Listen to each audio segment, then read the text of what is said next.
Complement आहे की ठीक आहे माहीत नाही,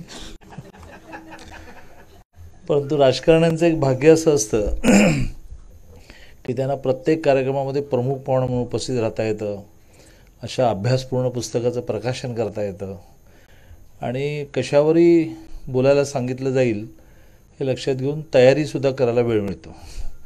मी आज या पुस्तकाच्या बाबतीतसुद्धा मी जेवढं म्हणून मला कलेक्ट करता आलं ते केलं, परंतु मला जी जाणीव आहे की नंतर या पुस्तकाच्या निमित्ताने सावरकरांच्या विविध पैलूंवर चर्चा किंवा परिसंवाद व्हायचा आहे. आणि मॅडम म्हणाल्या ते खरं आहे की खूप कार्यक्रम संध्याकाळी असल्यामुळे मी विनंती केली की मी सुरुवातीला एका अर्थाने अभिनंदन आणि शुभेच्छा देऊन मी निघेन.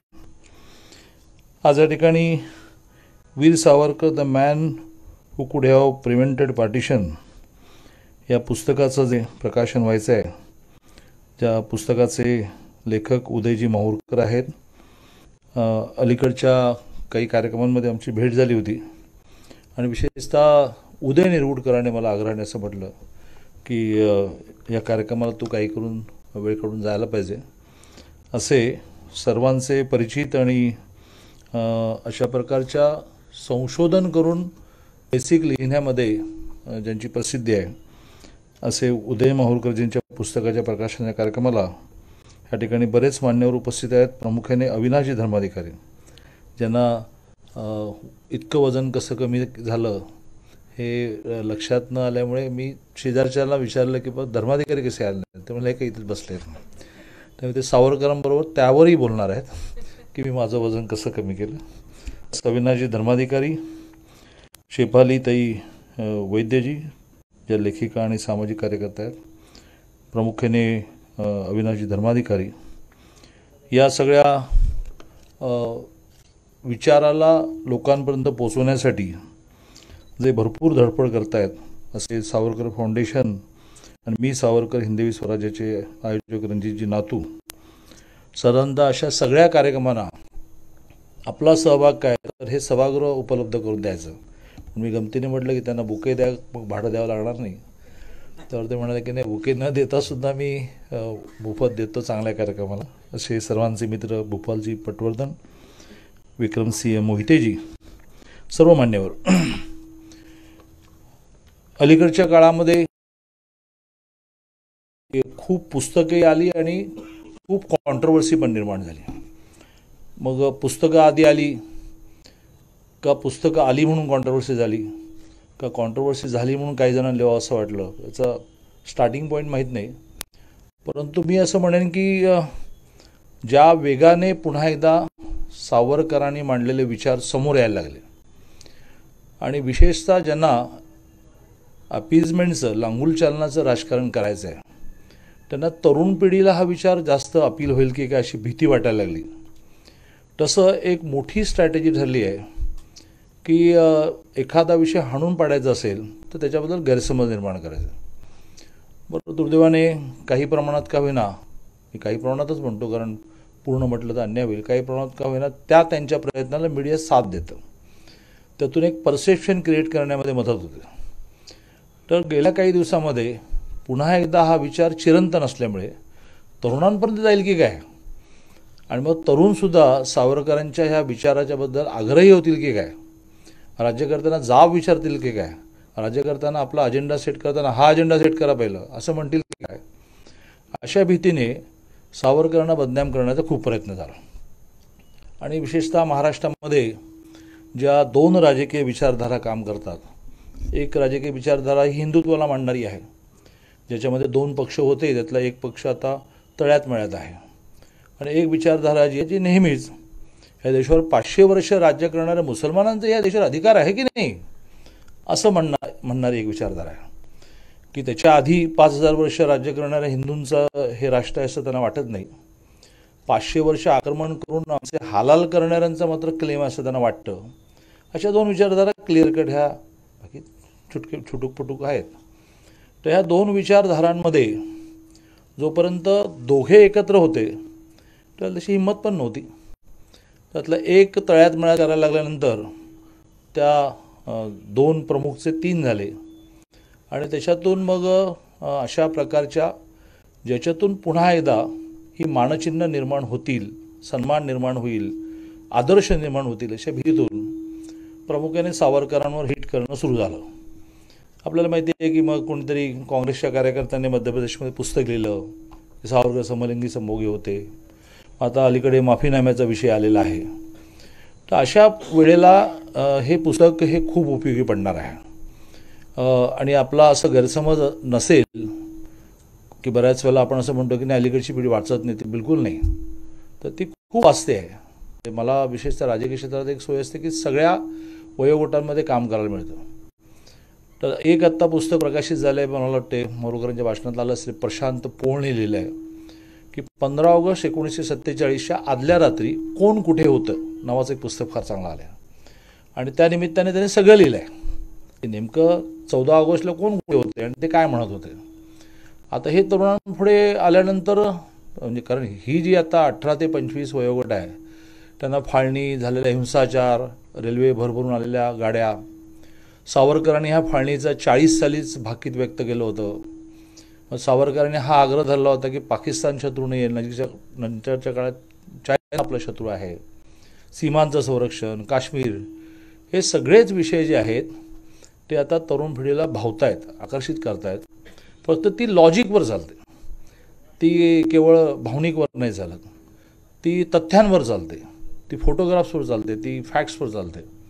आणि त्या अर्थाने खरं म्हणजे हे पुस्तक खूप पॉप्युलर होईल असं मला वाटतं. आणि माहीत नाही म्हणजे सावरकरांनी असं म्हटलं होतं की जरी आपल्याला शुद्ध मराठी बोलता आलं पाहिजे तर इंग्लिशवर आपलं प्रभुत्व पाहिजे. त्यामुळे त्या पिढीला मराठीतलं एखादं पुस्तक हे गावंढळ वाटतं, पण इंग्लिशमधलं जे आहे ते फारच वाचलं पाहिजे असं वाटतं. अशा अर्थाने ते इंग्लिशमध्ये आलं, चांगलं झालं. पण ज्या प्रकाराने त्याच्यात संशोधन केलं आहे, कारण परवा खूप वेळ मी आणि निरगुडकर एकत्र होतो आणि त्याच्यामध्ये जवळजवळ त्यांनीच पुस्तक लिहिलं असं ते मला खूप सांगत होते, त्यांना त्यातलं कंटेंट माहिती असल्यामुळे. तो कंटेंट ऐकल्यानंतर मला असं वाटलं की यातलं तर ते फार मोठ्या प्रमाणावर इंग्लिश फार न कळणारे अशांनाही उपलब्ध होईल. मी खूप अभिनंदन करतो, खूप शुभेच्छा देतो आणि लवकर जाण्याची परवानगी मागतो. मग आता मी पुन्हा बसलो तर डिस्टर्ब होईल कार्यक्रम, तर मी लगेच निघतो. मी उद्याची भेटू आपण मग. चल बसा बसा, उठू नका, उठलं की कार्यक्रम डिस्टर्ब होईल. बसा.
चांगला काय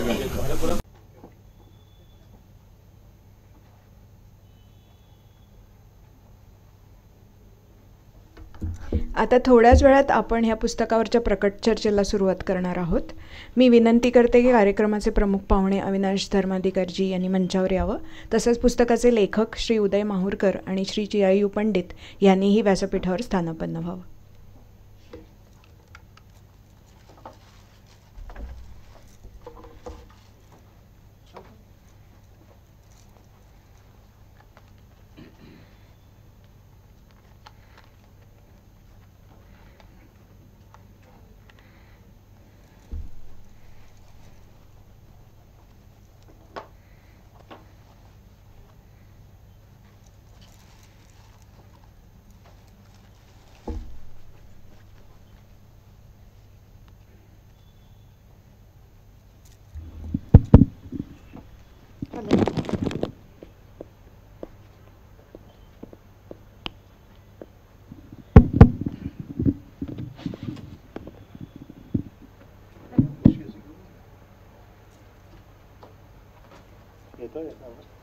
येतोय का आवाज? नाही, कमी आहे.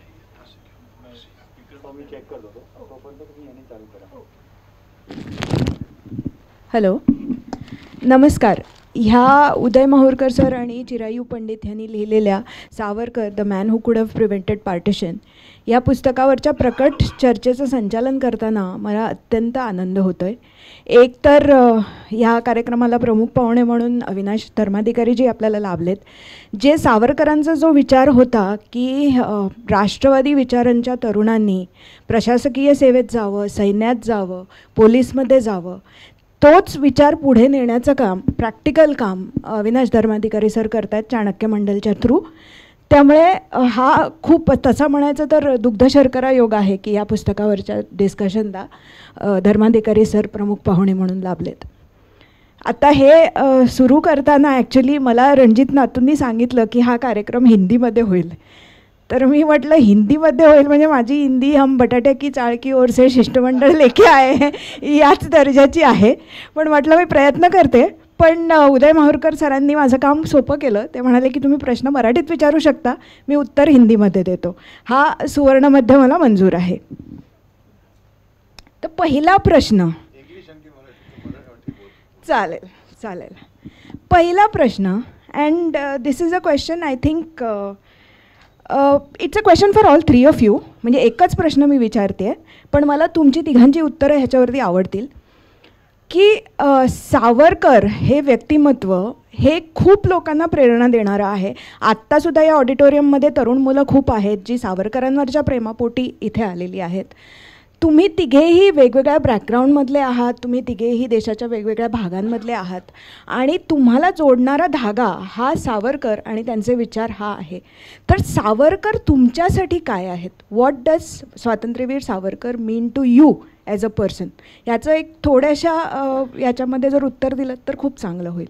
कोणीही सुरुवात करू शकतं. मैं वीर सावरकर को उस व्यक्ति के रूप में देखता हूँ कि उनकी नेशनल सिक्योरिटी विजन, राष्ट्रीय सुरक्षा की विजन अगर भारत ने अपनाई होती आज़ादी के बाद तुरंत ही, तो शायद भारत आज सुपर पावर होता. मेरे मन में ये पुस्तक लिखने के बाद में इस बारे में एक रत्ती भर भी शंका नहीं है. उसकी आप एक क्रोनोलॉजी में आपको बताऊंगा कि सावरकर ने जो भारत के विभाजन को रोकने का प्रयास किए वो भी एक सुरक्षा का ही काम किया था उन्होंने. उसमें वो आंशिक रूप से सफल रहे, वो असफल नहीं रहे.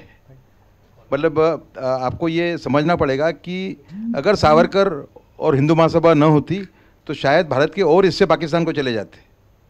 ये बात बहुत कम लोग जानते हैं. तो सावरकर वो व्यक्ति हैं. अच्छा, उनकी जो बात है कि जैसे 1952 का उनका स्टेटमेंट है, उन्होंने कहा कि 5 साल हो चुके हैं भारत को आज़ादी मिलके और चाइना का गठन होकर 4 साल हो चुके हैं और चाइना हमसे आगे निकल रहा है सैनिकी रूप से और आर्थिक रूप से, दोनों रूप से. तो ये अब हम लोग क्या कर रहे हैं? हम लोग बैठे हुए हैं. अब चाइना बॉम्ब बना रहा है, सबमरीन बना रहा है, चाइना मशीन गन बना रहा है. तो उस टाइम उन्होंने कहा था कि भारत को एटॉमिक पावर बनना चाहिए 1952 के अंदर, जो काम भारत को करना पड़ा 25 साल के बाद में. तो अच्छा, 1954 के अंदर जब जवाहरलाल नेहरू पंचशील नाम का एक मंत्र लेके आया, ये कहते हुए कि 5 मंत्र अगर भारत और भारत के पड़ोसी देश अगर फॉलो करते हैं तो चैन से रह पाएंगे, भाईचारे से रह पाएंगे। उस टाइम पे सावरकर ने जो वार्निंग दी थी वो भी गौर करने लायक है। उन्होंने कहा था कि चाइना ने जिस तरीके से तिब्बत को हड़प लिया है, उसके बाद में चाइना के साथ में ऐसी चिकनी चुपड़ी बातें करना ये खतरे से खाली नहीं है।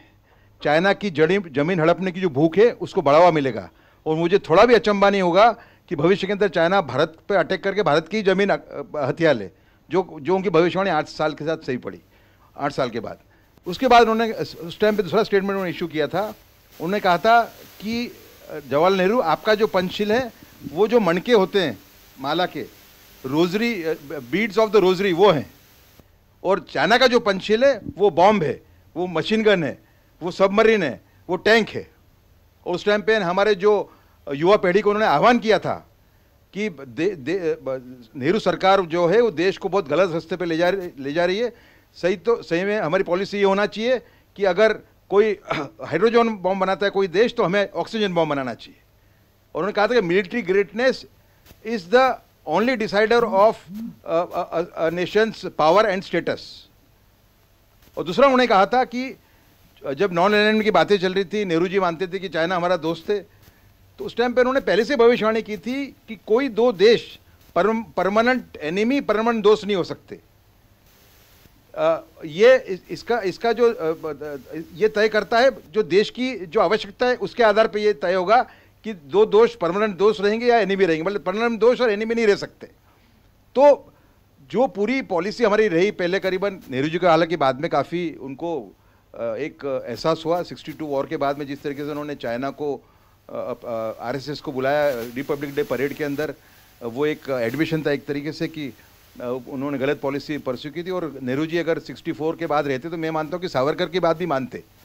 तो सावरकर को हम इस रूप में देखते हैं कि सावरकर की जो राष्ट्रीय सुरक्षा की जो दृष्टि थी, विजन थी, उससे दूर रख के हमने हमारा कितना नुकसान किया। मतलब आज हम सुपर पावर होते, चाइना सुपर पावर बन चुका है ऑलरेडी। तो मैं सावरकर को उस रूप में देखता हूँ कि Bharat would have been a super power today had it followed Savarkar's national security vision. सावरकरांनीच एका ठिकाणी लिहून ठेवलं आहे की जसं विक्रमादित्य किंवा छत्रपती शिवाजी महाराज ह्यांचं नुसतं नाव, हे नावच जी चिंगारी विझून गेली आहे, माझं मराठी पण म्हणजे गुजरातमध्ये असल्यामुळे काही छान नाही आहे, पण जी ज्वाला विझून गेली आहे त्याच्यात चेतना पुरण्यासाठी हे दोन नावच पर्याप्त आहे।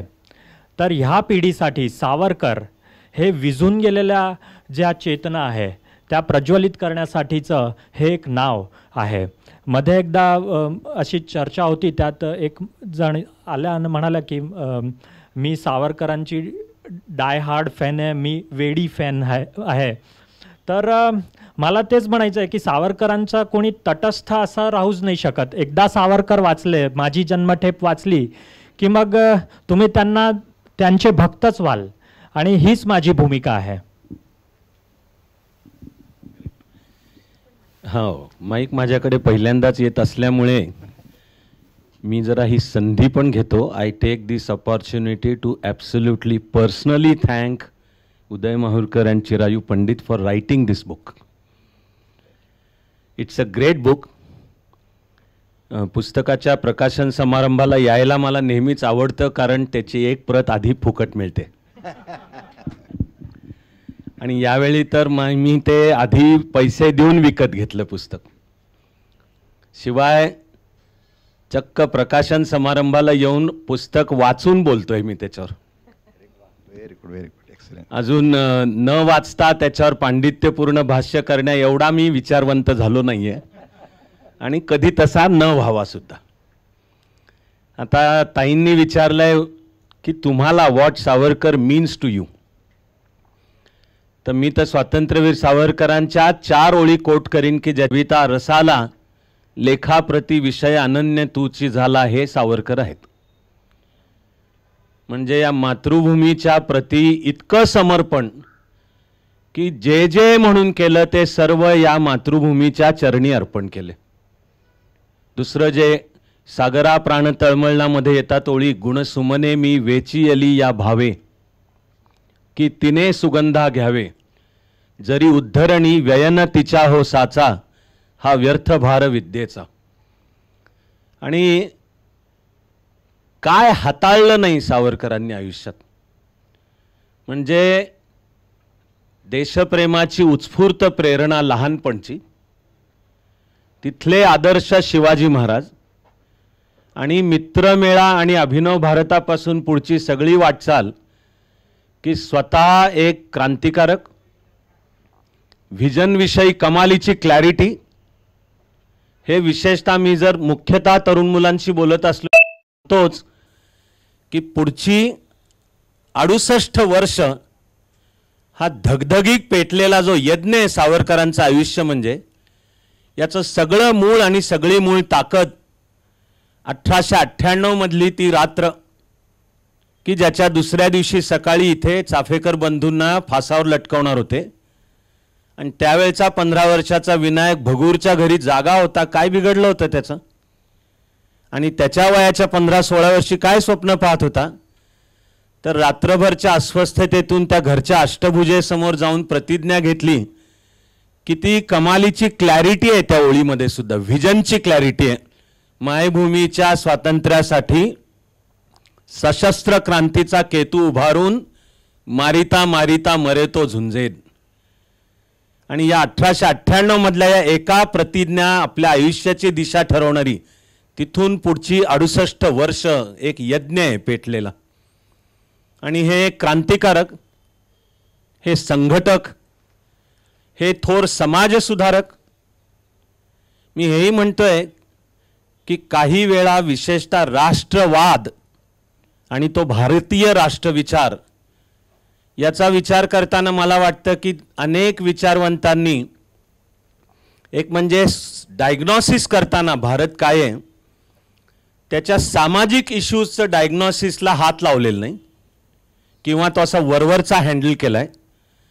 आणि विज्ञान आणि त्याच्या आधारावरची प्रगती, तर मला दिसतं की सावरकरांचं भारत देश काय, सगळा हिंदू समाज, त्याची हिंदू संस्कृती याचं डायग्नॉसिस मांडून विज्ञाननिष्ठ निबंधसुद्धा आणि जात्युच्छेदक निबंध, की ही फंडामेंटली जाती व्यवस्थाच हिंदू समाजाच्या नरडीभोवतीचा फास आहे.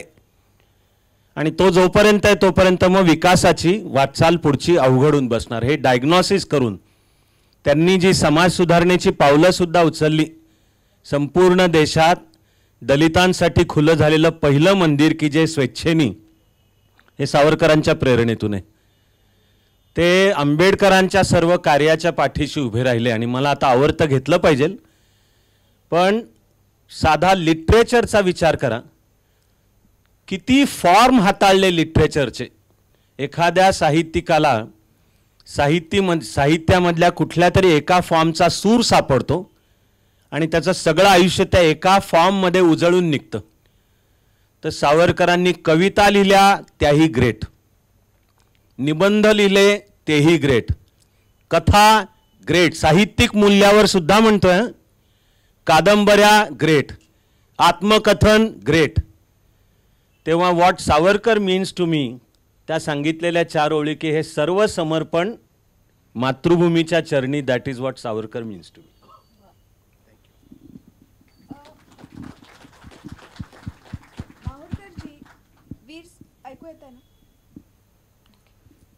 माहुरकर जी, वीर सावरकर की मृत्यु हुई 1966 में. उससे पहले भी वो स्वतंत्र भारत की सक्रिय राजनीति में कभी एक्टिव नहीं थे. ना ही उनकी जो ऑर्गेनाइजेशन है उसने कभी चुनाव लड़ा या वो सत्ता के पास गई, ऐसा कभी हुआ नहीं.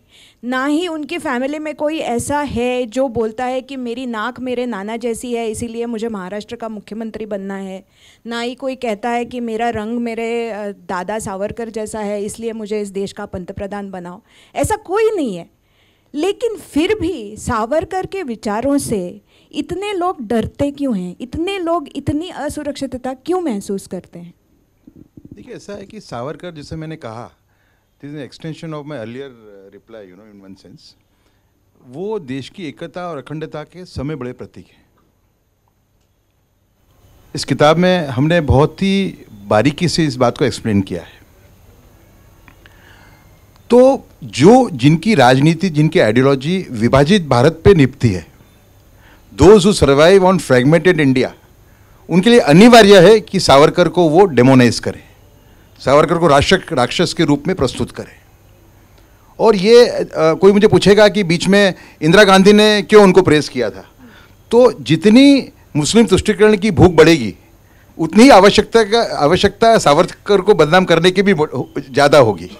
तो वीर सावरकर इज़ बेसिकली, उनको ये लगता है कि देखिए सावरकर एरा का प्रारंभ हो चुका है, हमने इस किताब में कहा है। हमारा इंट्रोडक्शन, जो किताब का इंट्रोडक्शन, उसका टाइटल है dawn of the Savarkar era. Now what does it mean? It means removal of 370 is dawn of the Savarkar era. Ram Mandir के द्वार खुलना, ये dawn of the Savarkar era है। तो मुस्लिम तुष्टीकरण की राजनीति जो एकदम कम हो चुकी या तो बंद हो चुकी है, वो भी dawn of the Savarkar era है। तो अच्छा, दूसरा कि सावरकर का जो हिंदुत्व है वो भी हमें समझना पड़ेगा। देखिए सावरकर का हिंदुत्व है वो है बिन शर्ती राष्ट्रवाद, अनएलॉयड नेशनलिज्म और नेशनलिज्म विदाउट एनी कॉम्प्रोमाइज, जिसके अंदर जाति का गौरव, धर्म का गौरव और प्रादेशिक गौरव दे आर सेकेंडरी टू राष्ट्रीय गौरव। मतलब सावरकर ने इसमें बहुत बारीकी से हमने समझाया है इसके अंदर कि सावरकर का जो राष्ट्रवाद है वो हिंदू सुप्रीमेसिस्ट व्यू नहीं है, वो हिंदू प्रोटेक्टिव व्यू है। जो सावरकर ने कहा था कि if minority has a right to protection, majority also had a right to protection against an aggressive minority. दूसरा कि उनका जो हिंदू मैनिफेस्टो है उसमें उन्होंने स्पष्ट कहा है कि आज़ाद भारत या हिंदू राष्ट्र के अंदर सभी जाति, सभी धर्मों को समान अधिकार होगा।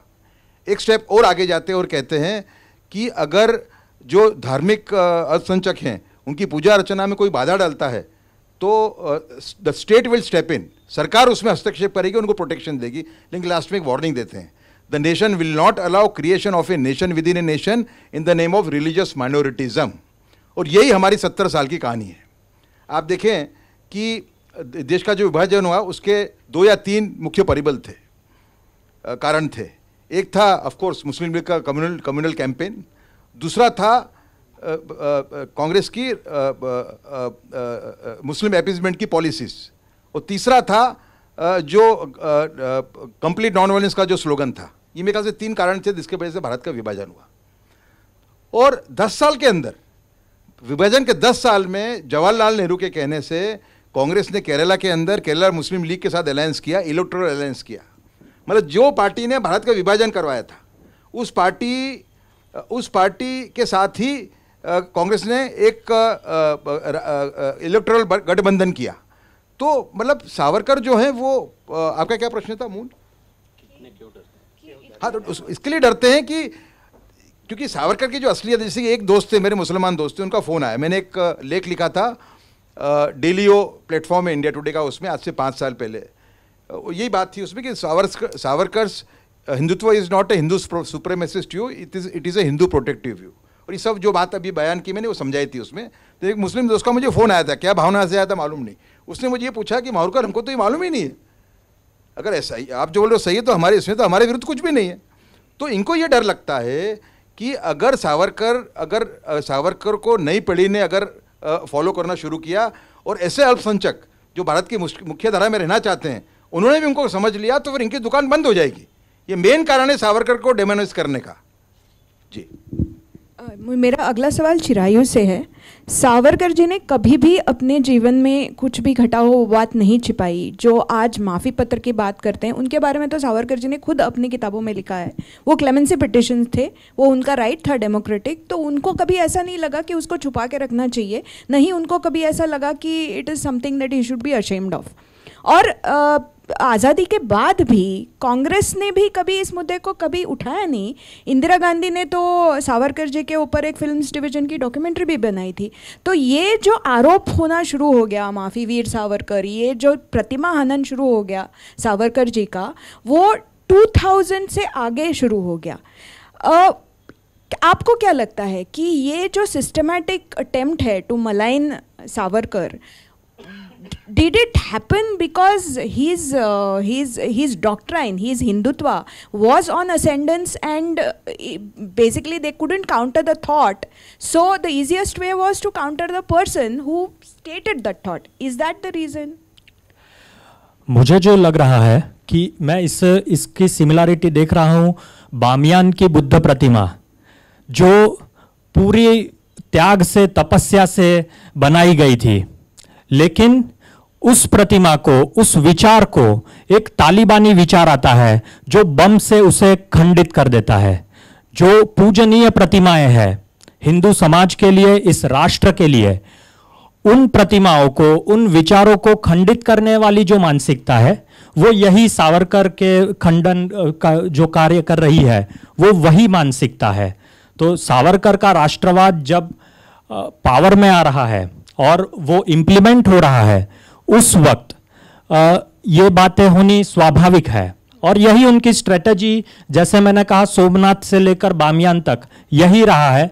और हमारे गुजरात में भी ऐसे ही हुआ। ज़्यादा आप पावागढ़, नहीं, हमने इस किताब में एक सावरकर के विजन को इस एक तरीके से नई तरीके से इंटरप्रेट किया है। जैसे हमने कहा है इसके अंदर कि सर मोहम्मद इकबाल, अब आप देखो कि कवि सम्मेलन में यहाँ पे महाराष्ट्र में तो कम होते होंगे हिंदी कवि सम्मेलन, उत्तर भारत में हर एक कवि सम्मेलन में कोई ना कोई इकबाल को कोट करता ही है, इकबाल की जो नज़में हैं। अब ये लोग भूल जाते हैं कि मोहम्मद इकबाल जो है वो पाकिस्तान का मेन प्रणेता है। मतलब जब उसने सारे जहाँ से अच्छा लिखा था, उस टाइम पे वो राष्ट्रवादी था। उसके 4 साल के बाद वो बन गया कट्टरवादी। और बाद में 1930 का जो सेशन हुआ मुस्लिम लीग का प्रयागराज के अंदर, वहाँ पे उसने पहली बार कहा कि आज का जो सिंध है, पंजाब है, नॉर्थ वेस्ट फ्रंटियर प्रोविंस और बलूचिस्तान है, वहाँ पे मैं फ्यूचर होमलैंड ऑफ मुस्लिम्स देखता हूँ। पाकिस्तान नाम का उपयोग नहीं किया था उन्होंने। तो जो जिस आदमी ने मातृभूमि का विभाजन करवाया, हमारी विजन इतनी ख़त्म हो गई हमारी कि हम उसकी कविताएं क्यों हम रिसाइट करें। दूसरा ये जो बता रहे थे, मेरा उसमें एक और एग्जाम्पल हमने दिया है इसके अंदर कि देखिए गुजरात के अंदर मोहम्मद बेगड़ा नाम का एक सुल्तान हो गया, महमूद शाह बेगड़ा, जो इतिहास के जानकार है उसका नाम जानते हैं। उसने जूनागढ़ और पावागढ़ ऐसे 2 गढ़ जीते थे वहाँ के राजपूत राजाओं को हरा के। तो जब पावागढ़ पे उसने अटैक किया तो उसको 18 से 20 महीने लगे जीतने के अंदर। वहाँ से कोई ने दगा किया अंदर से और वो घुसने में सफल हो गया। वहाँ पे हिंदू औरतों ने जौहर किया, लेकिन जो राजा थे पताई रावल, अपने दिग्विजय सिंह के पूर्वज, हमारे जो कांग्रेस के नेता हैं, पताई रावल, जय सिंह चौहान नाम था उनका, उनको पताई रावल उनकी पदवी थी। तो वो जो थे वो जिंदे पकड़े गए अनफॉर्चुनेटली। तो उनको ले जाया गया सुल्तान के सामने। सुल्तान बहुत बड़ा कट्टरवादी था, मतलब उसको गजनवी के साथ लोगों ने कंपेयर किया है, हिस्टोरियंस ने। तो उसने कहा कि आप, उसने इस्लाम की अच्छी बातें बताई जो समझता था सुल्तान, और कहा कि आप इस्लाम में कन्वर्ट हो जाइए। तो जय सिंह रावल ने जवाब दिया कि मेरे पूर्वज का धर्म नहीं छोड़ सकता, नहीं तो मैं नर्क में जाऊंगा, मुझे पाप लगेगा, ये पाप मैं नहीं करूंगा, आप मेरा सिर काटना हो तो काट दीजिए। पर उसको लोभ ये था कि राजा अगर कन्वर्ट हो जाता है तो प्रजा भी एक साथ हजारों लाखों आदमी कन्वर्ट हो जाएंगे। तो उसने उसको 6 महीने का समय दिया। 6 महीने उसको अच्छी तरह रखा, ये मानते हुए कि इसको अच्छी तरह ट्रीट करेंगे, ये कन्वर्ट हो जाएगा और इसका ही will change his thought and he will convert to Islam. 6 महीने के बाद जब उसको लाया गया तो उसने वही जवाब दिया और फिर उसका सिर काट दिया गया। तो मेरा जवाब ये है कि गुजरात का हीरो मोहम्मद बेगड़ा होना चाहिए या जय सिंह चौहान होना चाहिए। तो हम एक तरीके से हमारी विजन हम लूज कर चुके हैं कहीं। दूसरा मैं एक बात कहना चाह रहा था मर्सी पिटीशन के बारे में। देखिए, हम जब छत्रपति शिवाजी की बात करते हैं तो राज्य अभिषेक के बाद में करीब करीब उसका अंत हो जाता है। विक्रम सिंह जी एक बहुत रेयर आदमी है जो दक्षिण दिग्विजय पे रिसर्च कर रहे हैं। जब शिवाजी का देहांत हुआ, उस टाइम पे स्वर्गवास हुआ, उस टाइम पे उनकी राज्य की जो लंबाई थी, ये खूब सोच के मैंने ये पूरा एक नया इंटरप्रिटेशन शिवाजी का किया है। उनकी जो राज्य की लंबाई थी वो 1600 किलोमीटर थी। उसका आरंभ होता था, आज का जो वलसाड प्रांत है, डिस्ट्रिक्ट है गुजरात का, वहाँ से, और 5 या 6 राज्यों में से होके वो पहुँचती थी तमिलनाडु में जिंजी के आगे जाके 40 किलोमीटर आगे जाके उसका अंत होता था। ये लंबाई जो है 1600 किलोमीटर की है। काबुल और दिल्ली की जो अंतर है वो 1300 किलोमीटर है, आप माप लीजिए। घुर, जहाँ से मोहम्मद घोरी आया था, उसका जो अंतर है दिल्ली से, वो 1525 किलोमीटर है। छत्रपति शिवाजी के राज्य की लंबाई से कम। ऐसे छत्रपति शिवाजी महाराज ने अपने चाणक्य नीति और कृष्ण नीति के भागरूप औरंगजेब को 5 माफ़ी पत्र लिखे थे। उन 5 माफ़ी पत्रों के अंदर से 3 माफ़ी पत्रों के बाद एक तहनामा हुआ मराठों, शिवाजी और मुगलों के बीच में, और हर एक तहनामा शिवाजी ने ही तोड़ा। तो सावरकर जो थे वो he was a student of follower of Chhatrapati Shivaji, not Gandhi. तो गांधी जी के मूल्यों से सावरकर का मूल्यांकन करना ये सरासर उनके साथ नाइंसाफ़ी है। दूसरा कि उनको जब वहाँ से लंदन से लाया जा रहा था उस टाइम पे उन्हें भागने का प्रयत्न किया ही था। तो ये पूरा हमें इसका खंडन पहले दिन से ही करना चाहिए था। मतलब दिस एविडेंसेस आर देयर, उन्हें भागने का प्रयत्न किया था। दूसरा कि ये जो रेजिनल क्रेडॉक करके होम मेंबर ने जो इनको सलाह दी थी, लिखा था इनको जेल अथॉरिटीज़ को उस टाइम पे, उसने कहा था कि सावरकर को बाहर टहलने की परमिशन मत देना। वहाँ पे जब 5 साल हो जाते थे कठोर कारावास के अंदर तो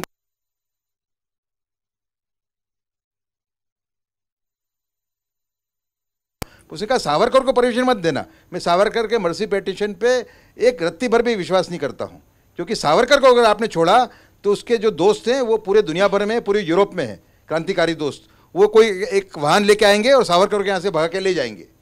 तो ये मतलब पूरा जो कैंपेन है वो इतना फॉल्सूट पे बेस्ड है, मतलब रत्ती भर भी हमको कहीं एविडेंस नहीं मिला।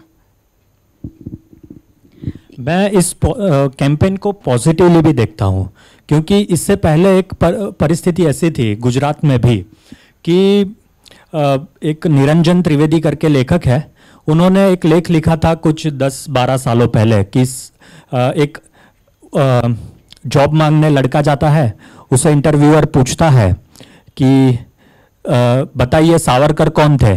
तब वह लड़का कहता है सावरकर क्रिकेटर थे। पूछा क्यों? वेंगसरकर क्रिकेटर है, गावस्कर क्रिकेटर है, तो सावरकर भी क्रिकेटर ही होंगे। तो एक ऐसी अज्ञानता की परिस्थिति थी, लेकिन उन्होंने जिस प्रकार आरोप करते गए और उसके कारण हम में से भी, जैसे अक्षय जोग है, उन्होंने एक किताब लिखी। हमारे गुजरात में डॉक्टर शरद ठाकर करके नॉवेलिस्ट है, उन्होंने पुस्तक लिखी, उसकी प्रस्तावना में ही उन्होंने सिंह पुरुष नाम से पुस्तक लिखी।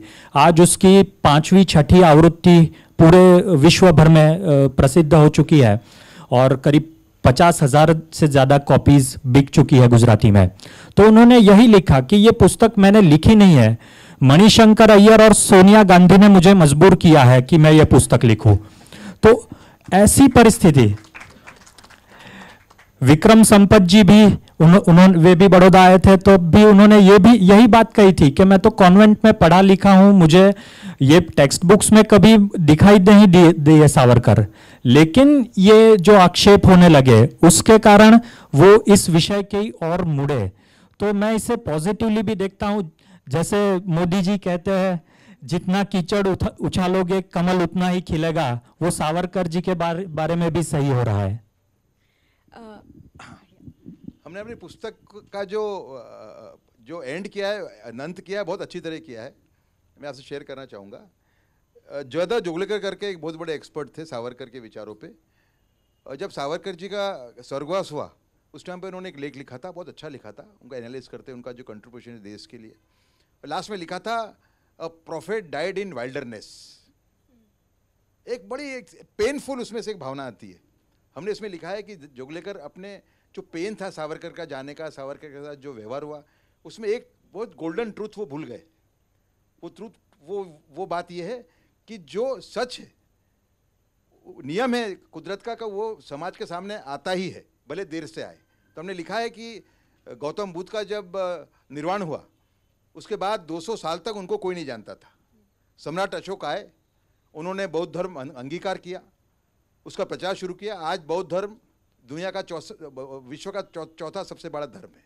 और लास्ट में हमने लिखा है therefore the Savarkar era has arrived. अभी सर आपने जो बात की कि अभी भी साहित्यिक गोष्ठियों में क्यों हम लोग इकबाल की कविताएं उद्धृत करते हैं, और अविनाश धर्माधिकारी सर ने बोला कि even as a writer, forget everything else, what Savarkar wrote was one of the best, he was one of the best Marathi writers ever. But अभी महाराष्ट्र में भी क्या हो रहा है, नासिक में मराठी साहित्य सम्मेलन हो रहा है, नासिक में भगूर के पास. अगर किसी को भी बाकी की चीज़ों को छोड़ ही दीजिए, किसी को साहित्य के बारे में भी थोड़ा सा भी प्रेम होता और किसी को सत्य ये लगता तो वहाँ पे सबसे बड़ा सम्मान सावरकर जी का होता. लेकिन दुर्दैव से ये नहीं हो रहा है, वो अलग बात है. मैं अभी तक तो प्रोग्राम बहुत शांति से चल रहा है, तो कुछ कंट्रोवर्सी होनी चाहिए, इसलिए मैं ये जो नेक्स्ट गुगली है वो अविनाश धर्माधिकारी सर को पूछना चाहती हूँ. उदय माहुरकर जी ने पुस्तक में एक स्टेटमेंट की है कि भारत में सिर्फ 3 लोगों को पैन इस्लामिज़म फिलॉसफी क्या होती है वो समझ में आया था. एक थे स्वातंत्र्यवीर सावरकर, दूसरे थे बाबा साहेब आम्बेडकर और तीसरे थे डॉक्टर मुंजे, जिन्होंने फिर भोसला मिलिट्री स्कूल की स्थापना पॉलिटिकल स्पेक्ट्रम में. तो मैं अविनाश धर्माधिकारी सर से ये जानना चाहती हूँ कि आपको ऐसा लगता है कि अभी जो राजकीय विचारधारा सत्ता में है उन लोगों को पैन इस्लामिज्म पॉलिटिकली समझ में आया है?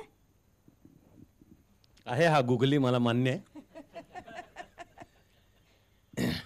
आधी सांगितल्यामुळे मला तो खेळायचा कसा ह्याचा विचार करायला संधी मिळाली.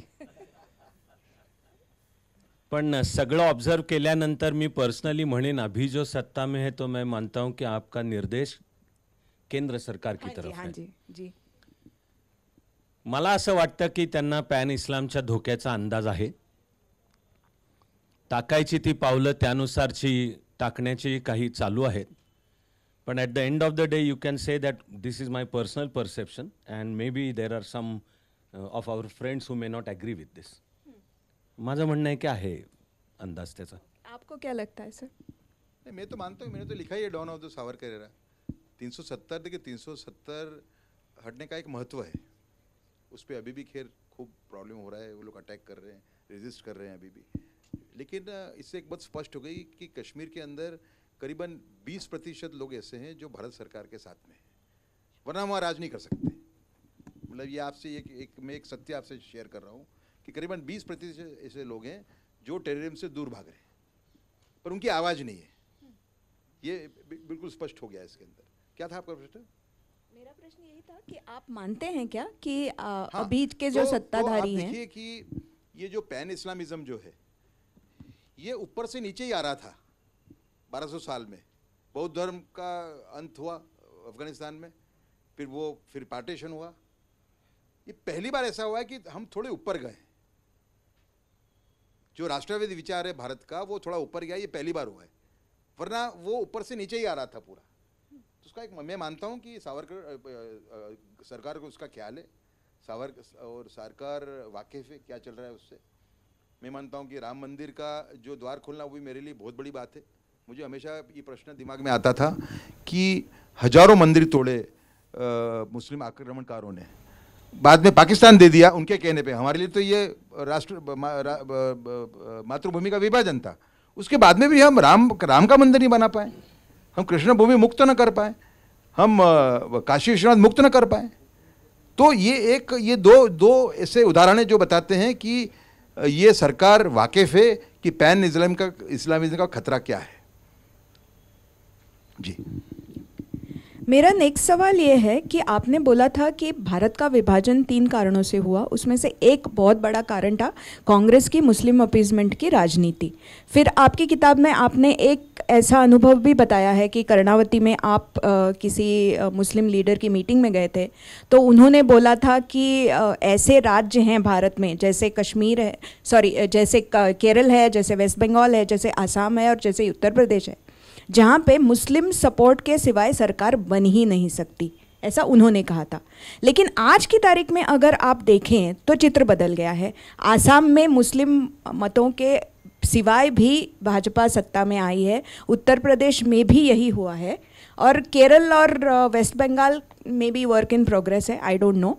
बट सबसे बड़ा विजिबल चेंज भारत की राजनीति में ये हुआ है कि अब कोई मुस्लिम वोट्स की अपीजमेंट की राजनीति नहीं करता. अब सब लोग गंगा में जाके डुबकी लगाते हैं, चुनावी हिंदू बनते हैं, हर कोई मंदिर जाता है, हर कोई हनुमान चालीसा पढ़ता है. ये जो ट्रांजिशन हुआ है वो आपको लगता है क्यों हुआ है, समाज में क्यों हुआ है? राजकीय every political party ultimately will do what the people want. देखिए ऐसा है कि जो स्ट्रेटेजिकल मिस्टेक की जो लेफ्ट विचार के लोगों ने और इवन जो पार्टीज जो मुस्लिम वोट बैंक की कैप्टिव हैं, वो राम मंदिर का विरोध उन्होंने बहुत जो किया वो समय बड़ी उनकी गलती थी। उससे जो जागृति फैली देश के अंदर, बड़ी ज़बरदस्त जागृति उससे फैली।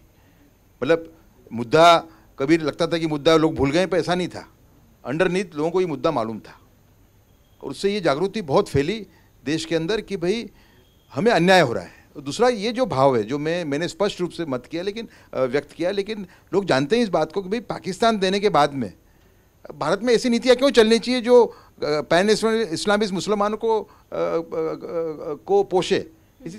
तो ये भावना देखिए एक विजन थोड़ी सी डिस्टॉर्ट हो चुकी है because of the politics played by Congress particularly, समझे ना। मतलब हिंदू, उसको बोलता हूँ मैं Hindu Muslim unity eight Hindu cost. जो कांग्रेस का जो यूनिटी का जो मॉडल है वो Hindu Muslim unity eight Hindu cost है, आप समझे। तो ये एक ऊपर दिखती नहीं थी लेकिन अंदर से ये लोगों को ख्याल था इस बात का कि हमारे साथ अन्याय हो रहा है। और फिर जैसे प्रधानमंत्री ने जिस तरीके से उसको एक तरीके से लोगों के सामने रखा एक अपनी शैली के अंदर, उससे भी एक जागृति फैली। जी Avinash ji, my next question is to you. The basic premise of this book is if we had followed what Savarkar had suggested, we could have avoided partition. But having said that, आज जो हम जानते हैं, आत्ता आपण परिस्थिती जी आहे ती बघतो, भारतापुढचीही आणि आत्ता सध्या जे पाकिस्तान आहे त्याच्या पुढचीही, तर त्याचा विचार करता तुम्हाला असं वाटतं का की अखंड भारत व्हायला पाहिजे होता? म्हणजे त्यांचे आत्ताचे सगळे जे प्रॉब्लेम्स आहेत ते आपल्या डोक्यावर नसते आले? या सगळ्याचा विचार केल्यानंतर सुद्धा I find my self absolutely convinced that partition is the greatest mistake of India's history, the greatest blunder and should not have happened. And as and when possible, maybe it is to be put back, but in a new form. तिथे constitutional विचार करायला लागेल etcetera. या एरियांचा काय किंवा आता निदान इस्लामची पाकिस्तानला एकत्र आणण्याच्या शक्तीपेक्षा बंगाली भाषेची पाकिस्तान तोडण्याची शक्ती मोठी ठरली. तर मग इथून पुढची दिशासुद्धा आत्ता असलेलं पाकिस्तानही कसं डिसमेंबर होईल, मिनिमम 4 किंवा 5 भाग त्याचे, अशा दिशेने हे आपली राजनीतीची पावलं पडली पाहिजेत. जर पार्टिशन अवॉइड झालं असतं तर देशाची एकात्मता ठेवून मग जी काही आधुनिक लोकशाही स्वीकारायची आहे, जे सावरकरही सांगत होते 1 पर्सन 1 वोट याच्या आधारावर, पण मग पुढची दिशा सगळी वेगळी झाली असती. विशेषतः पाकिस्तानच्या रूपाने a clear terrorist state and now nuclear empowered terrorist state and also a permanent instrument of international politics. Cold वॉरच्या काळामध्ये त्यामुळे अमेरिकेला पाकिस्तानबद्दल जवळीक होती आणि आता जर अमेरिका भारत संबंध नव्याने तयार होत असले, कॉमनॅलिटी ऑफ इंटरेस्ट, तर now we find China rising up as a super power that backs Pakistan and they declare themselves as all-weather friends. All this would have been avoided. So I am like absolutely convinced partition should have been avoided. देखिए ऐसा है कि ये जो कई मतलब BJP के अंदर भी ऐसे नेता हैं जो मुझे कहा करते हैं कि पार्टीशन तो अच्छा हुआ हम बच गए. आप देखिए कि पूरा गणित आप देखिए, पहले गणित आप देखिए कि पाकिस्तान में जितने भी हिंदू और सिख थे 1947 के अंदर, उसके मुकाबले सिर्फ 10% रह गए हैं. 90% को के अंदर निकाल दिया गया, मार दिया गया या कन्वर्ट कर दिया गया है. बांग्लादेश के अंदर ये संख्या घटी है करीबन 72%, उससे भी ज़्यादा होगी मेरे ख्याल से. मतलब हिंदू जो थे 1947 उसके मुकाबले सिर्फ 28% रह गए हैं. और भारत में मुसलमानों की संख्या बढ़ी है करीबन 500 से 600 गुना, 500 to 600 टाइम्स. अगर वो हिंदू वहाँ रहे होते, पार्टीशन न हुआ होता, तो ये इतना बड़ा, जैसे धर्माधिकारी जी बता रहे हैं, उनको ताकत ही नहीं मिलती. वो वहाँ हिंदू एक तो बने रहते, वहाँ पे एक बैलेंस बना रहता. तो ये पूरा जो आर्गुमेंट है, मुझे तो कभी कभी लगता है कि मतलब एक तरीके से एक दिशाहीनता लगती है मुझे, ऐसा कहना कि पार्टीशन हुआ, अच्छा हुआ हम बच गए। मुझे लगता है जो ऐसी बात करते हैं वो पाकिस्तान के प्रश्न को समझे ही नहीं है, क्योंकि 1946 में ही सुहरावर्दी ने ये कहा था कि is Pakistan our last demand, और फिर उन्होंने ही जवाब दिया था no it is our latest demand. और आज भी हम देख रहे हैं कि भारत तेरे टुकड़े होंगे, ये बातें चल रही है। दूसरी बात जो बैलेंस की बात है हिंदू संख्या की, तो ऐसे करीब 90,000 स्क्वायर किलोमीटर का एरिया जहां हिंदू बहुल थे पाकिस्तान को दे दिए गए, तो ये भी एक बहुत बड़ी मिस्टेक उस टाइम हो गई। तो पाकिस्तान के प्रश्न को समझने के लिए ये भी समझना होगा, उसके साथ चौधरी रहमत अली जिन्होंने पाकिस्तान शब्द कॉइन किया, उन्होंने आगे चल के बुक भी लिखी है और उस बुक में एक मैप दिया है जो हमने इस अपनी किताब में रिप्रिंट किया है।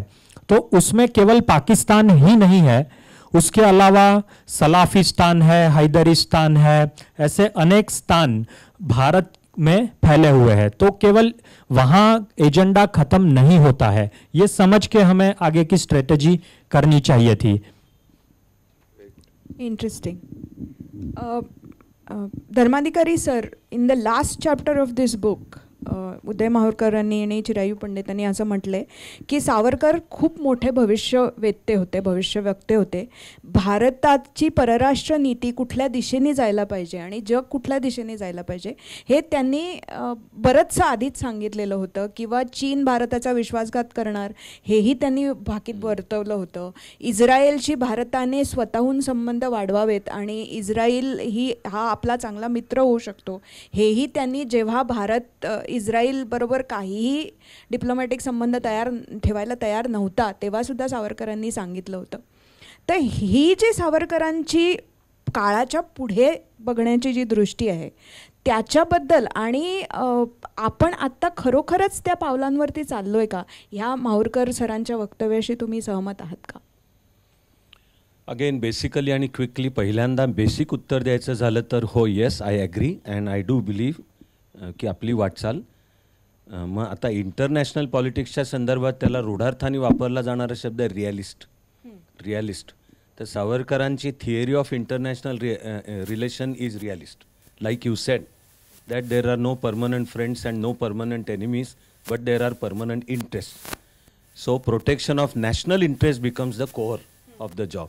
आणि मला असं वाटतं की आत्ताच्या क्षणाला सुद्धा आपल्या फॉरेन पॉलिसीबद्दल वापरला जाणारा शब्द आहे strategic autonomy. But that strategic autonomy means protection of national self interest, also building India as a military power, also economic power. आणि हा जर जागतिक टेररिझमचा सुद्धा मुद्दा लक्षात घेतला, ज्याने मी माझा आत्ताचा रिस्पॉन्स करू इच्छितो की actually pan Islam itself is a global danger. It's a global danger. आणि ते भारतात सुद्धा जे एक्सप्रेस होतं, for moment I thought you are going to continue that line which I guess I will complete, की पाकिस्तान करणे किंवा ती पुस्तकात उल्लेख केलेली 7 स्थानं करणे हा उद्देश नाही आहे. Finally at the end of the day मुळात सगळं जग आणि त्यामध्ये हिंदुस्थान सुद्धा सगळा मुसलमान करणे हे मेन टार्गेट आहे. हे देशाच्या ज्या दिवशी आणि ज्यावेळी लक्षात येईल की या दिशेने ते सर्व चाललेलं आहे आणि हे कुठेतरी भूतकाळातलं नाही, पाकिस्तान किंवा बांगलादेशातल्या हिंदूंचं रक्षण करण्यामध्ये तर सगळं बिनसलं एवढ्यावर नाही आहे. स्वतंत्र भारतामध्ये राज्यघटना लागू झाल्याच्या 43व्या वर्षी सांगून काश्मीर खोऱ्यातनं पंडितांना हुसकावून काढण्यात आलं and the whole constitutional machinery देखती रही, वो हमारे सामने नजर के सामने हुआ है. आणि ते प्लॅन आहेत, आत्ता सुद्धा ते प्लॅन आहेत, असं मी स्पष्टपणे सांगतो की आत्ता सुद्धा ते प्लॅन आहेत. आणि शेवटचं सहज उदाहरण म्हणून त्यामुळे आठवण करून देतो, something which we should never forget. आता झाली असतील 8-9 वर्ष, पण हा असदुद्दीन ओवैसीचा धाकटा भाऊ अकबरुद्दीन ओवैसी याचं एक सुप्रसिद्ध भाषण आहे की ज्याच्यामध्ये तो सांगतोय की पोलिसला बाजूला करा, देशातले 25 कोटी मुसलमान 100 कोटी हिंदूंना 15 मिनिटात खतम करतील या लायकीची भाषा वापरू शकतो आणि त्याच्यावर काही कारवाई होत नाही. मग मी तर त्याही वेळी जे काय आपल्या छोट्या आवाजामध्ये आपण म्हणायचा बोलायचा प्रयत्न करतो तर त्याही वेळी मी लेख लिहून ओवेसीच्या भाषणाची तुलना जिनांच्या डायरेक्ट ॲक्शन डे ह्याच्याशी केली आणि देश त्यावेळी बेसावध राहिला. आपण त्याची भयानक किंमत मोजली आणि आता हिस्ट्री टेक्स्टबुक पण अशी काही लिहिली जातात की अशी काही जणू भयानक किंमत आपण मोजलीच नाही. ऑन द कॉन्ट्ररी भारतीय सेक्युलर विचार आता या नीच पातळीला पोचला की त्याला टिपू सुलतान, औरंगजेब हे म्हणजे सेक्युलर हिरो वाटायला लागलेत. बाबर आणि मुघल म्हणजे नेशन बिल्डर्स आणि ते शिवाजी महाराजांना नेशन बिल्डर म्हणत नाहीत. म्हणजे माझं आजच्या तारखेचं तर म्हणणं आहे that even as of today we are engaged in a life and death struggle for the civilization. आणि ह्या पॅन इस्लामचा धोका लक्षात घेऊनच पुढची पावलं पडली पाहिजेत. and I would like to hope that I am correct when I say that government of India right now is aware, and let's hope that they are also marching in the same direction.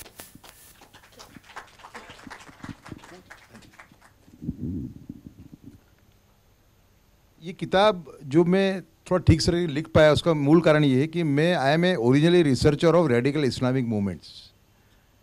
I have been researching radical Islamic movements for the last almost 25 years. But what activities do your Tabligis do? Deoband, their main center, what do they do? I have been watching them very closely, you know. So right now we are in a situation where we have slowed down their speed. Their direction has not changed.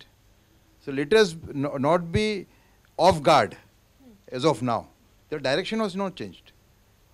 Their speed has slowed down.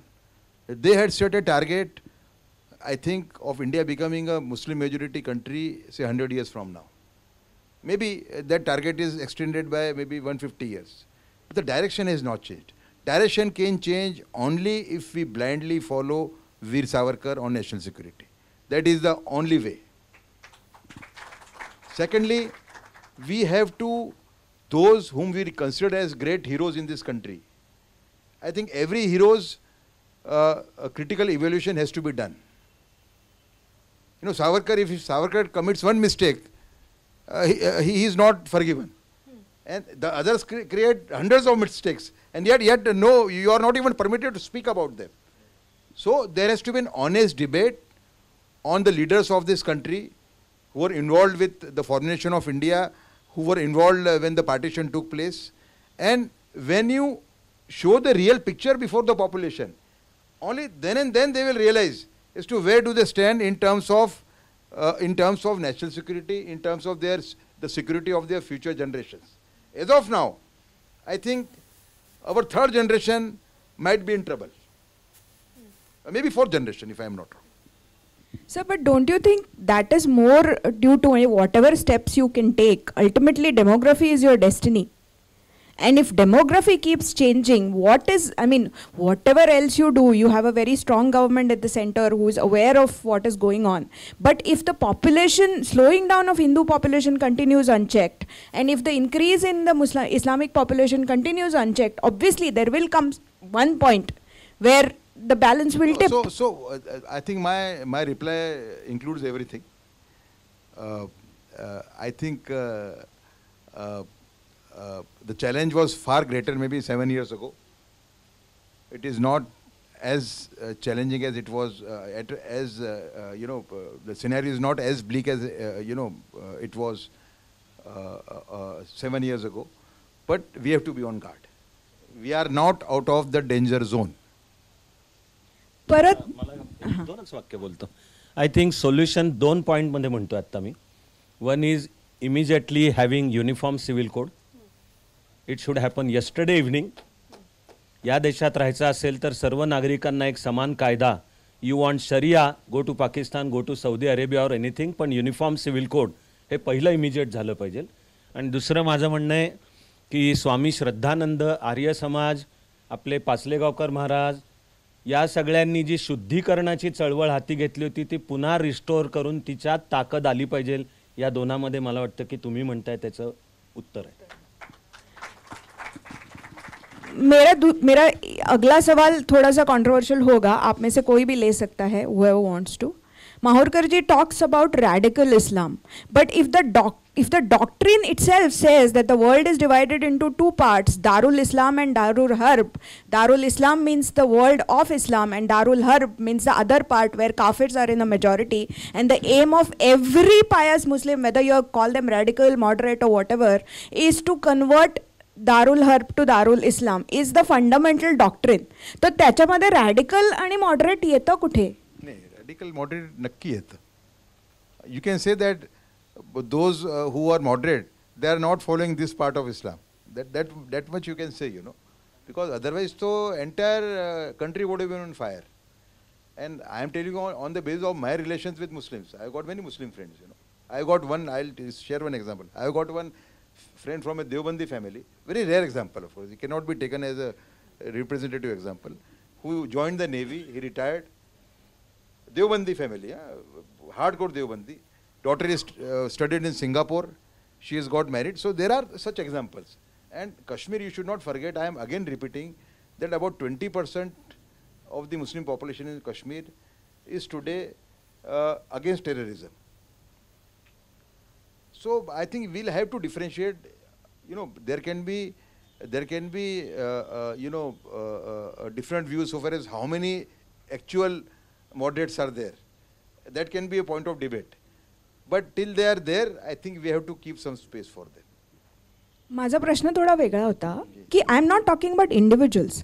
तसे आपल्यापैकी प्रत्येक माणसाचे मुस्लिम मित्रमैत्रिणी असतील, colleagues असतील, who are very moderate and who are really moderate in their thought. I am talking about doctrine. I am talking about की philosophy सांगते की एक दारुल हर्ब आहे, एक दारुल इस्लाम आहे आणि दारुल हर्बला दारुल इस्लाममध्ये कन्वर्ट करायचं आहे. तर त्या परिस्थितीमध्ये आपण असं म्हणू शकतो का? सावरकरांनीच एक लेख 20मध्ये लिहिला होता आणि त्यात त्यांनी त्या टायमाला कोहटमध्ये पण दंगली झाल्या होत्या आणि तेव्हा नागपूरमध्ये पण दंगली झाल्या होत्या. त्यावेळेस संघस्थापन होऊन चुकला होता आणि त्यामुळे त्याचा प्रतिकार ते करू शकले. नागपूरचे जे हिंदू आहेत ते त्या गोष्टींचा प्रतिकार करू शकले.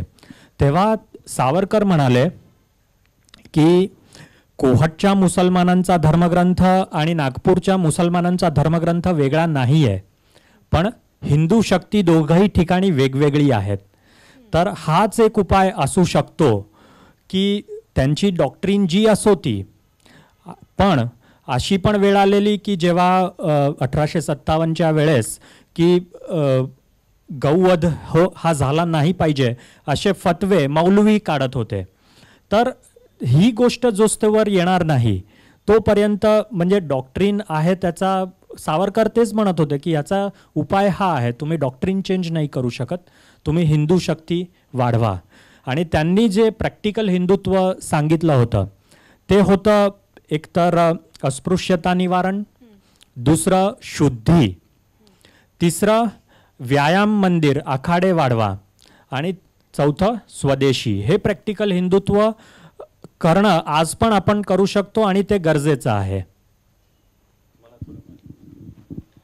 हे आता अमेरिकन झालेली मूळची सोमालियातली इस्लामिक कार्यकर्ती अयान हिरसी अली हिची 3 पुस्तकं आहेत. दुसरी आता कॅनडात राहते अशी इर्शाद मांझी हिचं इस्लामवरचं पुस्तक आहे.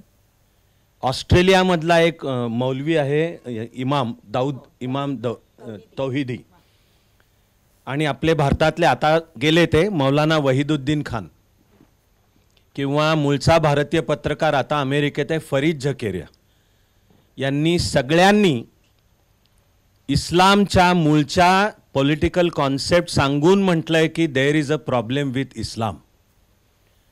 त्या तुम्ही म्हणताय त्या त्यांनी सगळ्या डिफाईन पण केल्यात, पण ते करताना मग त्यांनी वेगवेगळ्या प्रकारचं इंटरप्रिटेशन सांगायचा प्रयत्न केला आहे. If I can try to cut a long story short, this is how I would put it, की there is what is called as Mecca Islam, और there is a Medina Islam. जो Mecca इस्लाम आहे तो थोडा तरी उदार राहायला आणि ईश्वरानी प्रेषित जसे इस्लामला पाठवले तसे जगभरच्या अन्य धर्मपंथांना सुद्धा आपापले प्रेषित पाठवले असे सूरा आहेत, असे कुराणमध्ये असे दाखवत आहेत. असे this is Hanafi school of interpretation, ही सुन्नी येते. तर त्यामध्ये there is a scope for what can be understood as so to say liberal Islam. मग कन्व्हर्ट ऑर डाय, उदाहरणार्थ इस्लामच्या इतिहासात की कन्व्हर्ट ऑर डाय, आणि कन्व्हर्ट व्हायचं नसेल तर जिझिया द्या. मग तो जिझिया धिम्मी म्हणजे जे अहले किताब नाहीत. तर मग भारताकरता प्रश्न आला की हिंदू अहले किताब आहेत की नाहीत. तर एक ब्रँच आहे मानणारी की यस वेद उपनिषद हे सुद्धा ईश्वराचीच प्रकटनं आहेत, ईश्वरानी प्रेषित. तर हा जर भारतात आकार येऊ शकला तर मला वाटतं की मोठ्या प्रमाणावरचा रक्तपात टाळून एकीचाही एक चॅप्टर चालू होईल. पण ते व्हायचं असेल तर हिंदू संघटित, आधुनिक आणि समान, म्हणजे जातीपाती विसरलेले असे व्हावे लागतील. एग्रीड. परत हां, one thing I want to share, this is a good audience. देखिए हमारी दृष्टि कितनी एक तरीके से नेगेटिवली अफेक्ट हो चुकी है. आज़ाद भारत के अंदर एक किताब है जिसका नाम है तक़वियतुल ईमान. आप तो इस पर आपको मटेरियल मिलेगा. जब इसके बारे में शोध खोड़ की थी आज से 15 साल पहले, उस टाइम पे तो बहुत मिलता नहीं था, बड़ी मुश्किल से मैंने उस पर ढूंढा था. अब आपको मिल जाएगा, वो मेरे खुद के लेख मिल जाएंगे आपको. ये किताब जो है वो हर एक वहाबी मदरसा, मतलब देवबंद, तबलीग जमात और Ahle Hadith. Tabligh Jamaat is missionary wing of Deoband school. ये हर एक मदरसा के अंदर ये किताब पढ़ाई जाती है. This is a stepping stone to Muslim separatism और इवन टेररिज्म. इसके अंदर जो भी नॉन इस्लामिक प्रैक्टिसेस हैं उनको कंडेम किया गया है. तो ये किताब अभी भी पढ़ी जा रही है. The first thing towards Muslim reform is to ban this book. पर अभी भी पढ़ी जा रही है वो किताब. मैंने इस पर लेख पहली बार 2015 में लिखा था, और जब मुझे मालूम पड़ा कि contents of this book came into public domain for the first time after independence, कहीं था नहीं है, तो खतरा अभी भी बना हुआ है. नहीं, खतरा तो बना हुआ है. और अभी अविनाश धर्माधिकारी सर ने जो बोला कि एक मक्का इस्लाम होता है, एक मदीना इस्लाम होता है, वो भी सच बात है. लेकिन उसी किताब में एब्रोगेशन भी तो होता है कि दो ऋचाएं, दो सुराएं अगर if they say something that is contrary to one another, the later surah takes preference. So if Makkah surah says to you your God, to me my God, we both have the right to worship our God, and if the later surah says no, there is only one God, there is only one prophet, and if you don't follow it you will go to hell or you will have to convert it, the other surah will take precedence over that surah. That is the doctrine. परत मी त्याच्यातच येते, व्यक्ती चांगल्याच असतात, व्यक्तीबद्दल प्रश्न नाहीच आहे, व्यक्ती खूप चांगल्या असतात. How do we, and that is what even Veer Savarkar also understood when he talked about pan-Islamism. He understood that the doctrine is the same. So what can we do, or what can Islam do to make sure that the doctrine is changed? I have not studied Quran so closely, but I think the total number of such ayats are between 50 and 100. The entire Quran otherwise is like any other book. You respect your parents, you be good to needy people, you know. I think those 100 ayats are the main cause of whatever is happening. And I think the Wahhabis, they follow these 100 ayats more than others, you know. And therefore from where there comes the fundamentalism which you see across the world. But then Islam is also dictated by needs. Let us not miss certain developments which have taken place in the last few years. आप देखें कि Israel और UAE का एक संधि हो सकती है, ये इम्पॉसिबल है, मैं तो सोच नहीं सकता. इज़राइल ने अभी इतना ज़बरदस्त अटैक किया पैलेस्टाइन के ऊपर, तो भी वो संधि अभी भी बनी हुई है, टूटी नहीं है. सऊदी अरेबिया भी उसका विरोध नहीं कर रहा है. तो कहीं ना कहीं जो पेट्रो डॉलर था उसका एक बल था कट्टरवादी इस्लाम के लिए. अब उनको ये लग रहा है दो चीज़ें, कि वहाँ पे जो वहाँ के शेख हैं वो बाहर पढ़ने गए तो उनको एक एक्सपोजर भी मिला, और दूसरा कि पेट्रो डॉलर ख़त्म होने में है, ये भी ख्याल उनको आ गया है. इसलिए जो एक्सपोर्ट चलता था उसमें कमी आएगी, लेकिन जो बड़ा खतरा बना हुआ ये है कि वो पूरा जो उस टाइप का जो इस्लाम है वो ट्रांसपोर्ट हो रहा है, शिफ्ट हो रहा है साउथ एशिया के अंदर. Same brand of Islam is shifting to South Asia. Pakistan is one of course. Maldives which was just 50 years ago Barelvi, believing in a moderate, relatively moderate form of Islam. There Wahhabism has spread like anything. So I think there are basic developments we have to look at, before formulating a strategy for this country and for South Asia. Fair enough. पटकन 3 Islamic कन्सेप्ट्सकडे असं I would like to draw everyone's attention. ही जी चर्चा आत्ता चालू आहे त्याच्यात एका कन्सेप्टचं नाव आहे दावा. म्हणजे प्रत्येक मुस्लिम व्यक्तीला जबाबदारी सोपवण्यात आलेली आहे की तू नॉन मुस्लिमला मुस्लिम करायचं, ही तुझी आयुष्यातली जबाबदारी, दावा. दुसरी आहे जिचं नाव तकिया. तकिया म्हणजे आयदर दारुल हरबचं रूपांतर दारुल इस्लाममध्ये करण्यासाठी काम कर, नसेल जमत दारुल इस्लाममध्ये निघून जा, पण समजा नाईलाज झाला की दारुल हरबमध्ये राहावं लागतंय तर एक टेम्पररी कॉम्प्रोमाइज कर, काहीतरी वरवर दाखव तू आणि योग्य वेळेची आणि योग्य संधीची वाट पहा, असा दुसरा. आणि तिसरा ज्या कन्सेप्टचं नाव आहे गजवाए हिंद. आणि आत्ताच्या एस्पेशली रॅडिकल मुस्लिमांना ह्या कल्पनेने पछाडलेलं आहे की 21 इस्लामचं 15वं शतक विच इज गोइंग ऑन नाव, त्यामध्ये सगळं जग मुसलमान करायचं आहे.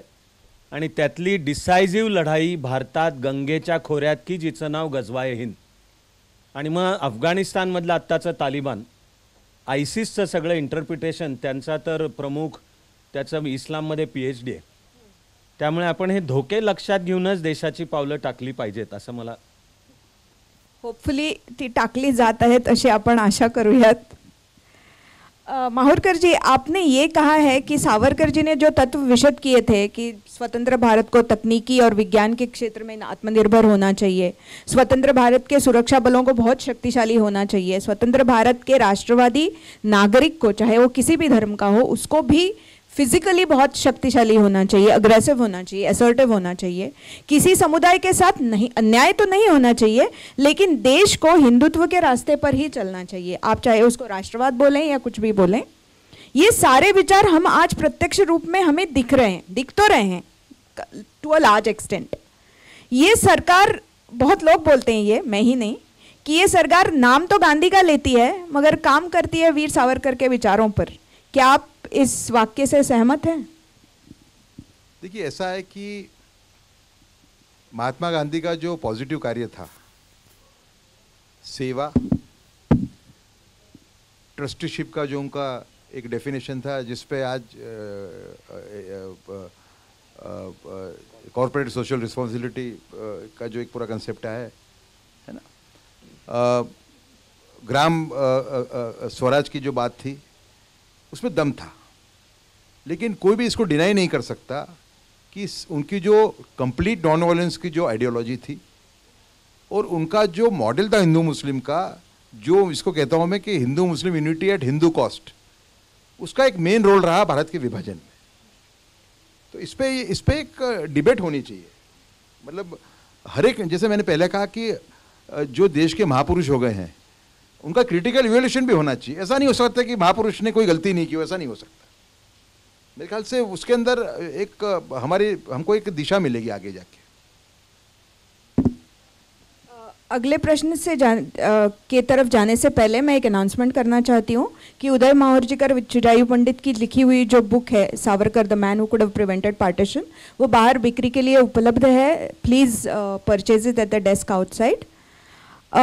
माई question now is to Avinash Dharmadhikari sir, and this is a practical question, कि सावरकर जी का जो विचार था कि हिंदुओं को या राष्ट्रवादी युवकों को प्रशासकीय सेवा में जाना चाहिए, उनको आर्मी में जाना चाहिए, उनको पुलिस में जाना चाहिए, और सिस्टम के अंदर रह के उनको राष्ट्रवाद का प्रचार करना चाहिए. That is the essence of that doctrine.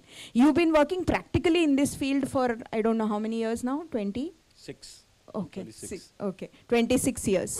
But my question to you is different. My question to you is, while you train people, young people to give competitive exams, and most of the appointments are made on the basis of competitive exams, the syllabus and the actual interview panels are heavily tilted in the favor of an ideology that is not nationalist.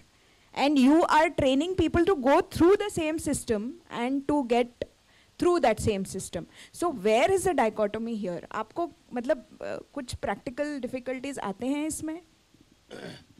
Somehow, fortunately, I would say that whatever little education work I have undertaken is indeed meeting with a happy success. So it means the students are able to go through the system and ensure success. In a way, that could be because of deep study of the very constitution and how that constitution needs to be interpreted. Therefore, like I would say, insist on uniform civil code or something. आणि आता उदाहरणार्थ मी I take this opportunity तुमच्या प्रश्नामुळे, ज्या वर्षांमध्ये मी history हा विषय पण शिकलो तो तर सगळा लेफ्टिस्ट हिस्ट्रीचा गोल्डन एज आहे ते, आणि I have survived with growth and dignity. आणि putting that leftist history under a critical spanner needs to be done with a great intellectual discipline.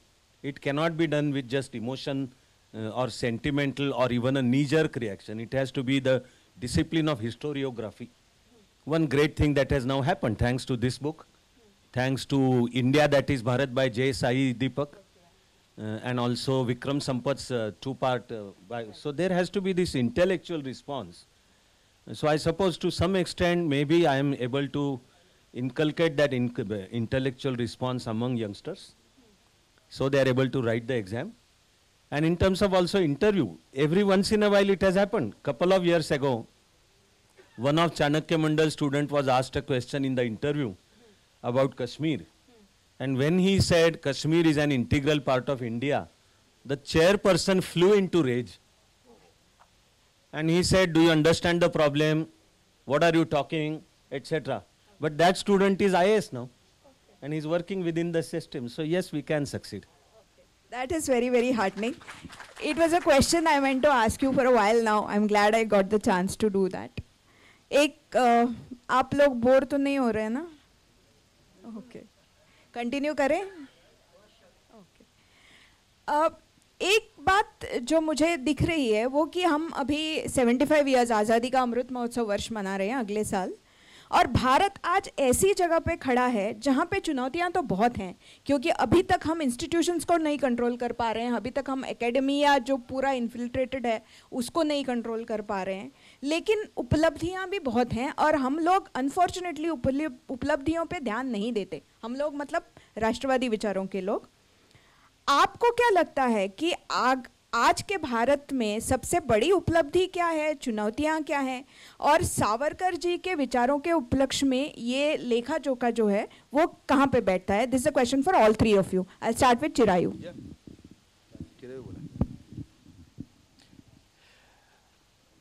जो सबसे बड़ी उपलब्धियां है वो प्राचीनता और अर्वाचीनता को एक साथ लेकर चलने की जो बात थी, जैसे हर एक क्षेत्र में आप देखिए टेक्नोलॉजी बहुत बड़ा गवर्नेंस में बहुत बड़ा रोल प्ले कर रही है, और उसके साथ साथ राम मंदिर भी बन रहा है।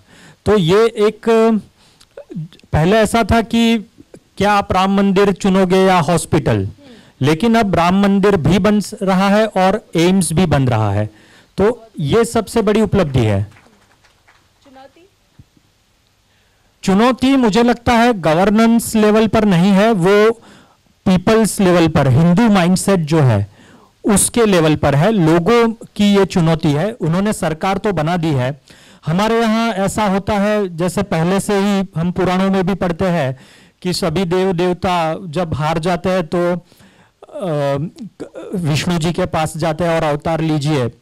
तो ये जो मानसिकता है वो हिंदू समाज की भी है कि कुछ भी हो मोदी जी करेंगे, मोदी जी क्या कर रहे हैं, लेकिन आप क्या कर रहे हैं, आपके एरिया में आप क्या कर रहे हैं। ये हमारी मानसिकता जो अवतारवाद वाली है उससे बाहर निकलकर जैसे राम राज्य अगर बनाना ही है तो आपको भी कहीं ना कहीं जटायु बनना पड़ेगा, कहीं वानर सेना में आना पड़ेगा, एक पत्थर लेकर जाना पड़ेगा।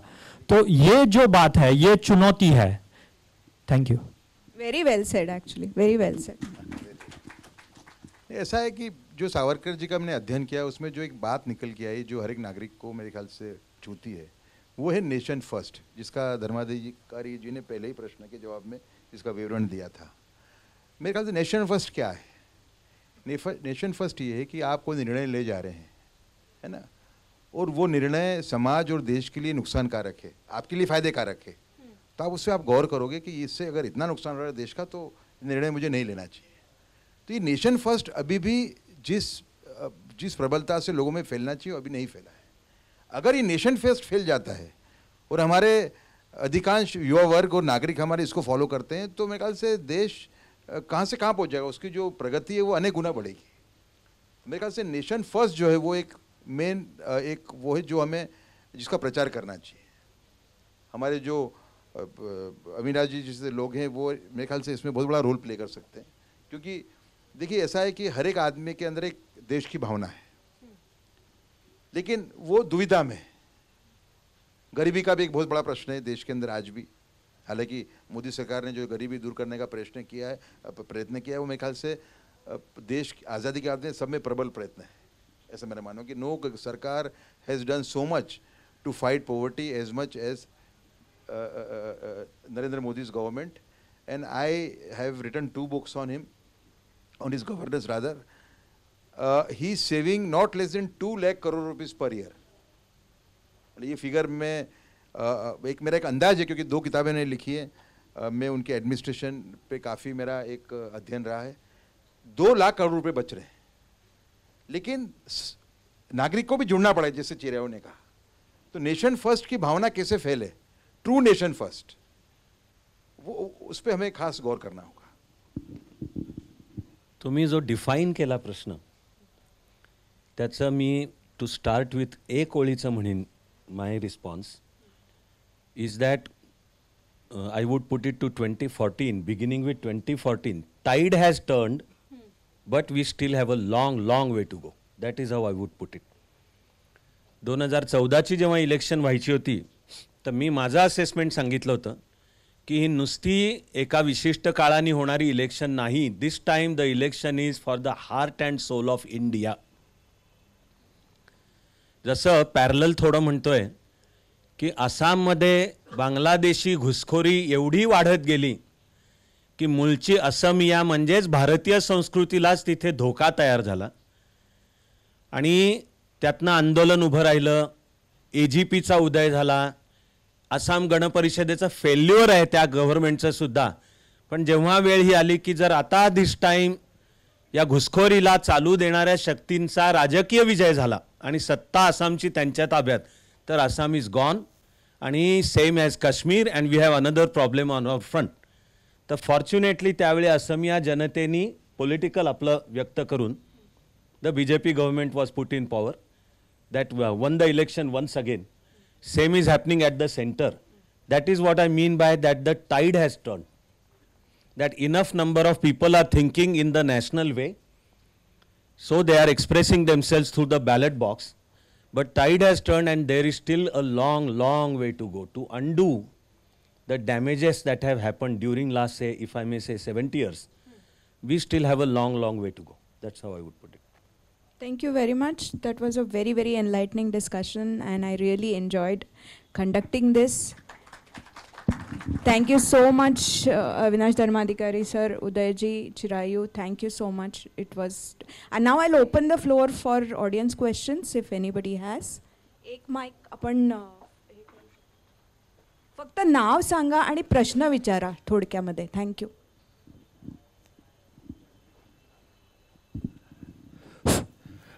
My name is Dilip Ramchandra Purohit. I want to ask one question to Mr. Mahurkar.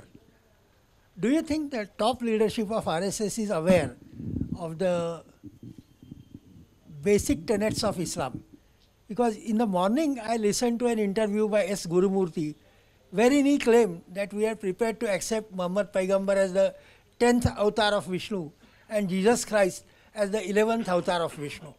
And when Dr. Murli Manohar Joshi way back in 1991 or 92 said that BJP is prepared to accept Muslims as Muhammadi Hindus, immediately the reply came from All India Muslim Personal Law Board that we will never accept this proposition. What do you think? You see, in the first place, Mr. Gurumurthy doesn't represent the entire RSS, number one. And, there is a strategy also sometimes, I mean, there is something which you are doing and you are talking something else. So to say that RSS is unaware about this would be wrong. Good evening, sir. My name is Pratyush Mehtaras, and I have one question with respect to this CAA. Recently, Indian government said it's going to repeal these farm laws. So now I'm apprehensive what its stance is going to be about CAA. And another sub question on that: suppose we implement it and we allow the Hindu refugees that are facing persecution in there to come here, but what next? Like, what steps are we taking to, like, so that Hindus in those countries can, feel secure out there? So we are not having an expansionist mindset. We are still in a defensive phase. Like, we just want them to come here and escape from our troubles. Like the founders of Hindu Swaraj, they had expansionist mindset. They went till Peshawar because they wanted to expand their culture, but here we are like just getting reduced in India itself. So what are we taking to counter that? That's the root problem, and I think government should at least implement some structures that cover, like Mr. Pandit said, that Jatayus can come forward and put in their own stone. Thank you. I don't have any doubt as to on CA, I don't think repeal of CA is coming in any way. So CA is going to remain. And I think the government, you see, let us not forget that we've got a baggage of 65 years, 64 years. The government has been there for 7 years, and in 7 years, they've done a reasonably good job. So we should look at this government and the future with hope, not with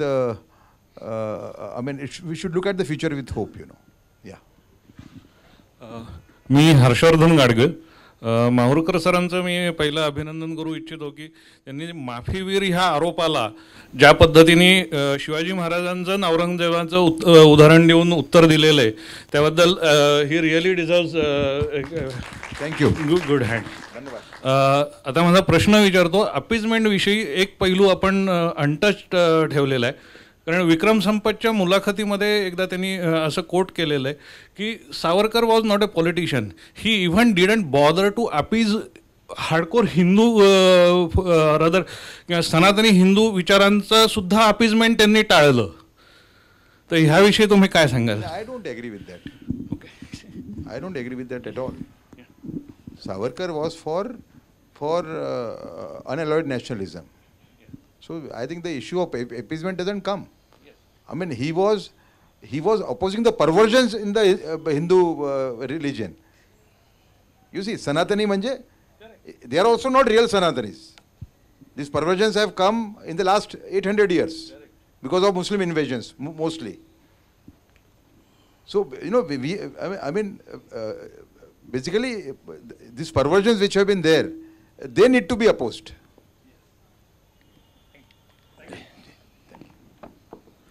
माझं नाव राहुल अभ्यंकर. माझे दोन प्रश्न आहेत. पहिला प्रश्न असा आहे की जर पार्टिशन टाळलं असतं किंवा टाळलं गेलं असतं तर सावरकरांच्या म्हणण्यानुसार मुसलमानांना किती रिझर्वेशन दिलं असतं पार्लमेंटमध्ये किंवा टोटल ह्याच्यामध्ये. आणि दुसरा प्रश्न असा आहे की आता धर्माधिकारी सर म्हणाले की आम्ही शिकवतो त्यांच्या चाणक्य मंडळात. मला त्यांचं थोडंसं माहिती आहे, म्हणजे मीच्यासाठी प्रश्न नाही, प्रश्न तिघांना आहे. नाही, प्रश्न अजून व्हायचा आहे. तर की असं आहे की आपलं एज्युकेशन पॉलिसी जे आहे हे आता 7 वर्ष आपण झालेलं आहे, म्हणजे 2014, आणि परत एक इलेक्शन परत निवडून आलेलं आहे. 70 वर्षाची घाण वगैरे हे संघीय गोबल्स प्रोपगंडा आम्ही नेहमी ऐकतो फेसबुकवरती. तर आमचं ते असतंच की कुठल्याही माणसावरती टीका केली RSSच्या, मी भाजपचाच मत देतो, पण आपल्याला काय ऐकायचं? नाही ऐकायचं नाही, मी सांगतो 2 मिनिटं. तर टीका केल्यानंतर सुरू होतं की 70 वर्षी घाणे वगैरे वगैरे, मग त्याला वेळ लागतो वगैरे. पण आता 7 वर्ष झाली आहेत, पण 7 वर्षात कुठंच असं दिसत नाही की आपलं एज्युकेशन सिस्टीम बदलायचं. डाव्यांवरती फक्त बदनामी करायची की डाव्यांनी केलं, की नेहरूंनी डाव्यांना फ्री हँड दिलं, डाव्यांनी केलं. आता एक विदुषी आहेत, त्यांना आपण पद्मश्री दिलं परवा, जैन मॅडम काय, पण त्यांचं तरी कुठं ऐकतायत? इतिहास बदलण्यासाठी पद्मश्री देणं हा काय क्रायटेरिया नाही आहे. त्यासाठी ग्राउंड लेवलवरती आपण इतिहास बदलायला पाहिजे. शिवाजी महाराज कि जहाँ तक एजुकेशन पॉलिसी का सवाल है और जहाँ तक हिस्ट्री बदलने का सवाल है, ज़्यादा प्रयास होने चाहिए थे. प्रयास जो होने चाहिए उससे कम हुए. होने चाहिए ज़्यादा प्रयास होने चाहिए. कोणी दिलं असतं म्हणजे सावरकरांनी? ना खोटं. Savarkar was against all kinds of reservations except SC ST. He is justified SC ST reservation, that's all. हाँ जी.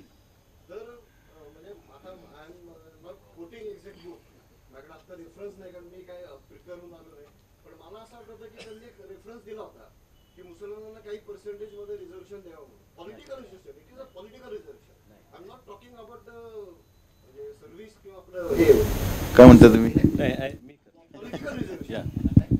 The answer is pretty simple, and the answer is absolutely no.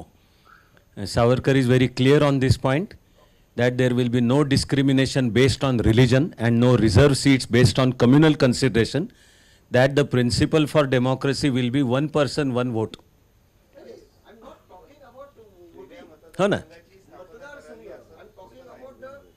Minimum seats हाँ. for Muslims. हां हो. नाही, फाळणी न झालेल्या भारतामध्ये मुस्लिमांकरता वेगळी रिझर्वेशन्स असावी. मग आता हे भूपाल हां नाही, पण मग हां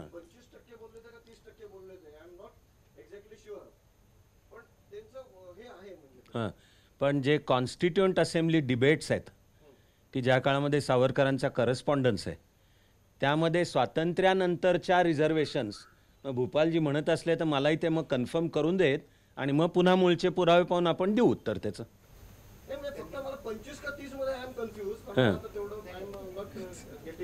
हां हां ओके. हां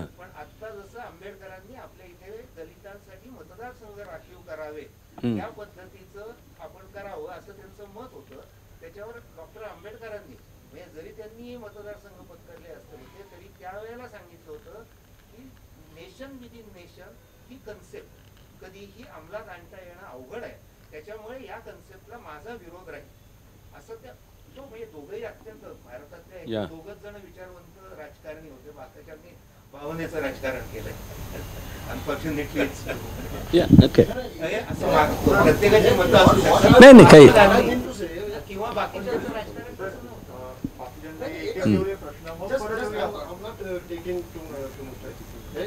You have written the book about the how to he could have avoided the partition. So I am asking this question. My simple question is whether the giving. See, Savarkar was a prolific writer and prolific thought giver, you know.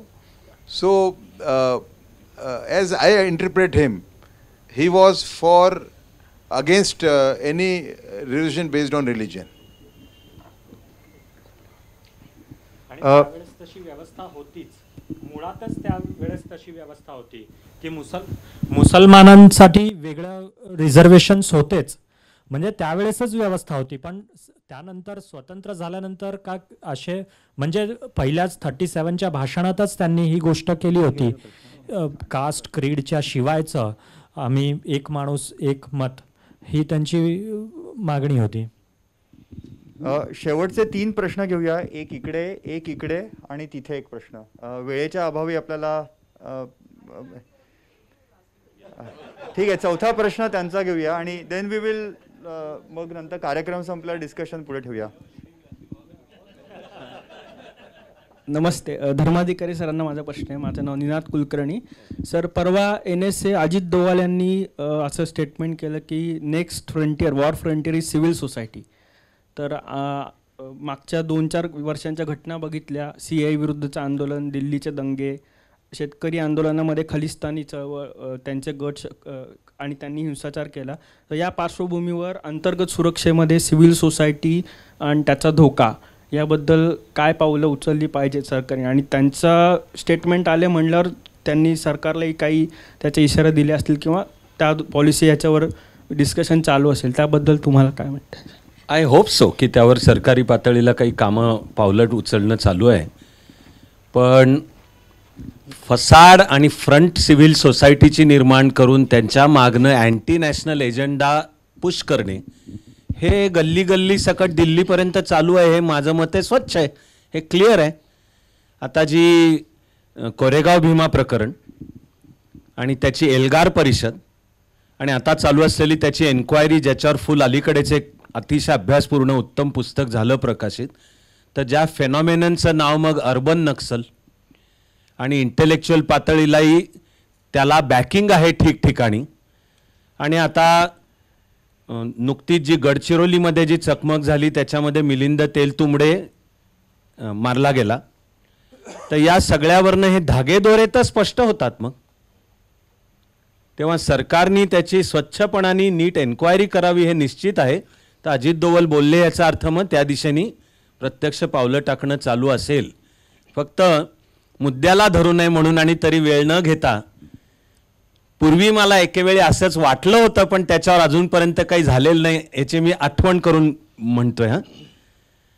15 ऑगस्टला देशाला उद्देशून बोलताना पंतप्रधान मोदींनी एके वर्षी बलुचिस्तानचा उल्लेख केला होता त्यांच्या भाषणात. आणि त्याच्या आधी पण अजित डोवल एकदा बोलले होते that next terrorist action in India and Balochistan is gone. पण मला तरी अजूनपर्यंत माहिती नाही की पडद्यामागनं काही पाकिस्तानपासून बलुचिस्तान वेगळ्या करण्याच्या काही हालचाली चालू आहेत का. And have they begun to bear some fruit. I hope they are on, but I would like to see the results as early as possible. ते फक्त एकच सांगू इच्छिते की सरांनी ज्या पुस्तकाचा उल्लेख केला ते बहुतेक भरत अमदापुरेचं पुस्तक असावं. शहरी नक्षलवाद या विषयावरचं अतिशय सुंदर, खूप अभ्यास करून लिहिलेलं पुस्तक आहे. जरूर विकत घेऊन वाचावं असं पुस्तक आहे. नमस्कार, माझं नाव सदाराम देशपांडे. माझा प्रश्न अभियानजिन्ना आहे. 3 दिवसापूर्वी मोदींनी शेतकरी कायदे रद्द केले. 390 दिवस जे आंदोलन चालू होतं त्याच्यानंतर ते डिक्लेअर करताना मोदींनी एक वाक्य वापरलं की ते कायदे मी शेतकऱ्यांकरता आणले होते पण मी मागं घेतो आहे देशाकरता. तर मला थोडासा संदर्भ द्यायचा आहे की आपण आत्ताच म्हणाला की पार्टिशन झालं, आपण हातबल होतो, आपल्याला कळलं नाही. 19 जानेवारी 1990ला काश्मीरी पंडितांना बाहेर काढलं, आपल्या नाकाखाली ते झालं, आपण हातबल होतो. मोदींना कदाचित खलिस्तानवादी चळवळ पंजाबमध्ये जास्त ग्रो होईल अशी भीती आहे का, आणि त्या बाबतीत ते हलबलतात त्यांना टाळायचे का? त्यांचं हे अचानक जे ॲक्टिव्हिटी आहे ही इतके दिवस चालू असलेली ती अचानक त्यांनी अनपेक्षितपणे असं का केलं? तर आता मी तुम्हाला एवढंच सांगतो की I believe that Narendra Modi is a statesman, that he is not just a politician. I believe he is a statesman, right. काही वेळा राजकीय जीवनामध्ये 2 पावलं मागे घ्यायच्या वेळा येऊ शकतात. मगाशी शिवाजी महाराजांचे उदाहरण आपण आणि आपल्याला सगळ्यांना माहितीच आहे. पण माझा दावा सर्व मुद्द्यांवर that I can read Narendra Modi's mind असा माझा अजिबात दावा नाही आहे.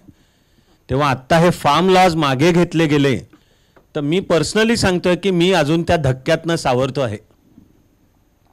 I was always absolutely convinced की हे farm laws is a big step.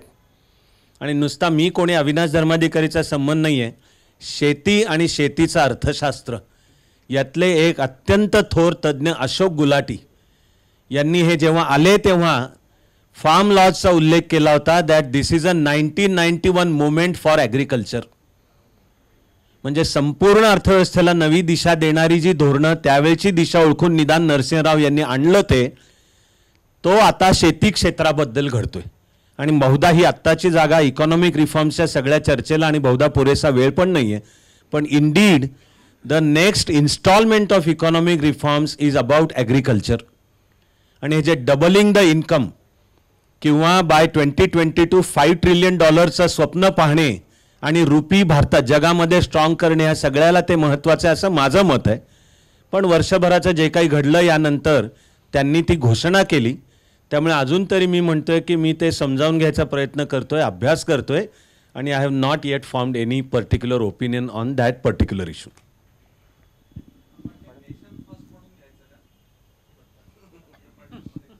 I don't know. Allow me some more time to study. I think it should be seen as nation first. And my second book on Shri Narendra Modi's governance, Marching with a Billion, incidentally has excerpt from a book written by Jadunath Sarkar, where he describes Shivaji as a great statesman, quoting various great men of Europe. And there I have said that I see, in terms of strategy, I see those qualities in Narendra Modi also. That is what I have said in that book. So I think, I have said in that book, and he has told me also many times, that whenever I take one step, I know which will be the 5th or 10th step. This I have quoted also. He had allowed me to quote in his book.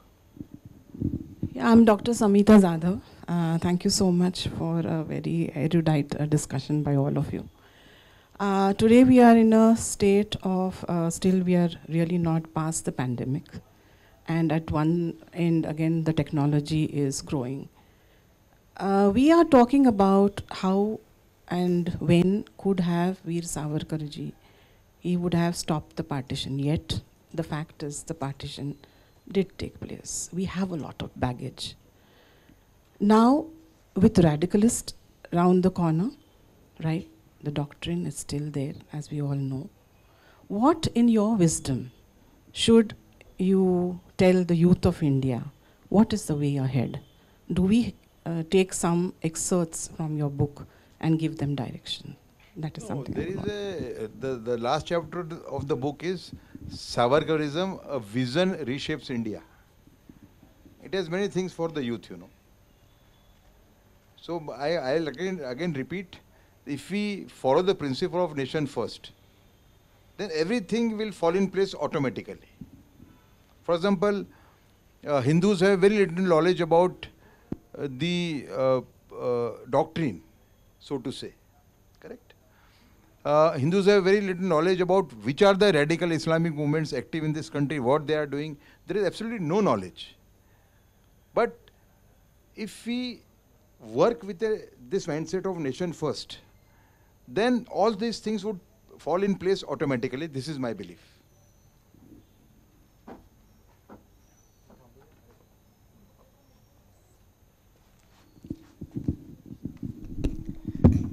I think आपल्या बऱ्याच सगळ्यांना अनेक प्रश्न असतील, परंतु वेळेच्या अभावी आपल्याला कार्यक्रम आटोपता घ्यायला लागणार आहे. ऑलरेडी जवळजवळ 2 तासाच्या वर छान डिस्कशन झालं. आपल्या सगळ्या वक्त्यांना जोरदार टाळ्यांनी त्यांचं पण अभिनंदन करूया. उदय माहूरकरजींनी ट्विटरवरती सावरकर रायझिंग असा एक ट्रेंड चालू केला. आय थिंक खरंच ही संध्याकाळ त्या ट्रेंडला पुढे नेणारी आहे. उदयजी आणि पंडित सर, तुमच्या दोघांचं खूप आभार. 2 गोष्टींकरता. एक तर म्हणजे तुम्ही आज वेळात वेळ काढून पुण्याला आलात, आमच्याबरोबर ही संध्याकाळ आणि चर्चा केलीत. आणि तुमचं पुस्तक, ऑफकोर्स तुमचा कंटेंट खूप चांगला असेलच, परंतु ते पुस्तक आज पॉवर्स ऑफ द कॉरिडॉर यांच्यापर्यंत सगळ्यांपर्यंत पोहोचतं आहे. म्हणजे तुम्ही जर ट्विटरवरती त्यांनी गेल्या 1-2 महिन्यात ज्या व्यक्तींना भेटून हे पुस्तक दिलेलं आहे, हे विचार योग्य व्यक्तींपर्यंतही पोचत आहेत. हे तुमच्या पुस्तकाचं काम आहे. थँक्यू सो मच तुम्हाला. अविनाशजी, तुम्हाला ऐकणं हे सगळ्यांना पर्वणी असते. Thank you so much. तुमचे ॲज युजल फ्रँक आणि डायरेक्ट व्ह्यूज आणि आमच्या सावरकर उपक्रमात आय एम शुअर तुम्ही इथून पुढे अवेलेबल असाल. शेफाली मॅडम, ह्या सगळ्यांना जे मार्मिक प्रश्न विचारून त्यांना योग्य बोलतं करणं, हे काम तुम्ही खूप छान केलेलं आहे. आणि तुमचाही वेळ तुम्ही या रणजित जसे म्हणाले त्रिवेणी करता दिलात, तुमचेही खूप आभार. आपल्याला चंद्रकांत दादांनी या कार्यक्रमाची सुरुवात केली त्याकरता त्यांचे आभार. हिंदवी स्वराज्य संघ आणि मी सावरकर या सगळ्या टीमचे आणि सगळ्यांचे हा कार्यक्रम करण्यामध्ये खूप मदत लाभली होती. आणि पटवर्धन सर आणि भांडारकर रिसर्च इन्स्टिट्यूट या दोन्ही संस्थांचे म्हणजे आपल्याला ही फॅसिलिटी करून दिली आणि बाकीची सगळी सपोर्ट. आणि last but not the list तुम्ही सगळे आज ही संध्याकाळ इथे वेळ घालवलीत. आणि आमच्या टीममधल्या सुमेध आणि बाकीची जी कॅमेरा आणि या टीमचं सुद्धा सगळ्यांचे आभार. Thank you so much. हा कार्यक्रमाला तुम्ही आलात आणि लवकरच आपण मी सावरकरच्या पुढच्या कार्यक्रमाला भेटू. मी सावरकर वक्तृत्व स्पर्धा ऑनलाईन अवेलेबल आहे. तुम्हाला एक पत्रक दिलेलं आहे, त्या पत्रकात स्पर्धेची माहिती आहे. तुमचे मित्र आप्तेष्ट यांना या स्पर्धेविषयी सांगा, त्यांना सहभाग या स्पर्धेमध्ये घ्यायला सांगा. डिसेंबर एंडपर्यंत या स्पर्धेची तारीख आहे. आणि उदयजींचं पुस्तक मी म्हटलं असं की बाहेर अवेलेबल आहे. पाऊस पडल्यामुळे थोडी अरेंजमेंट चेंज झाली आहे, पण ते पुस्तक तुम्ही नक्की घ्या. Thank you so much.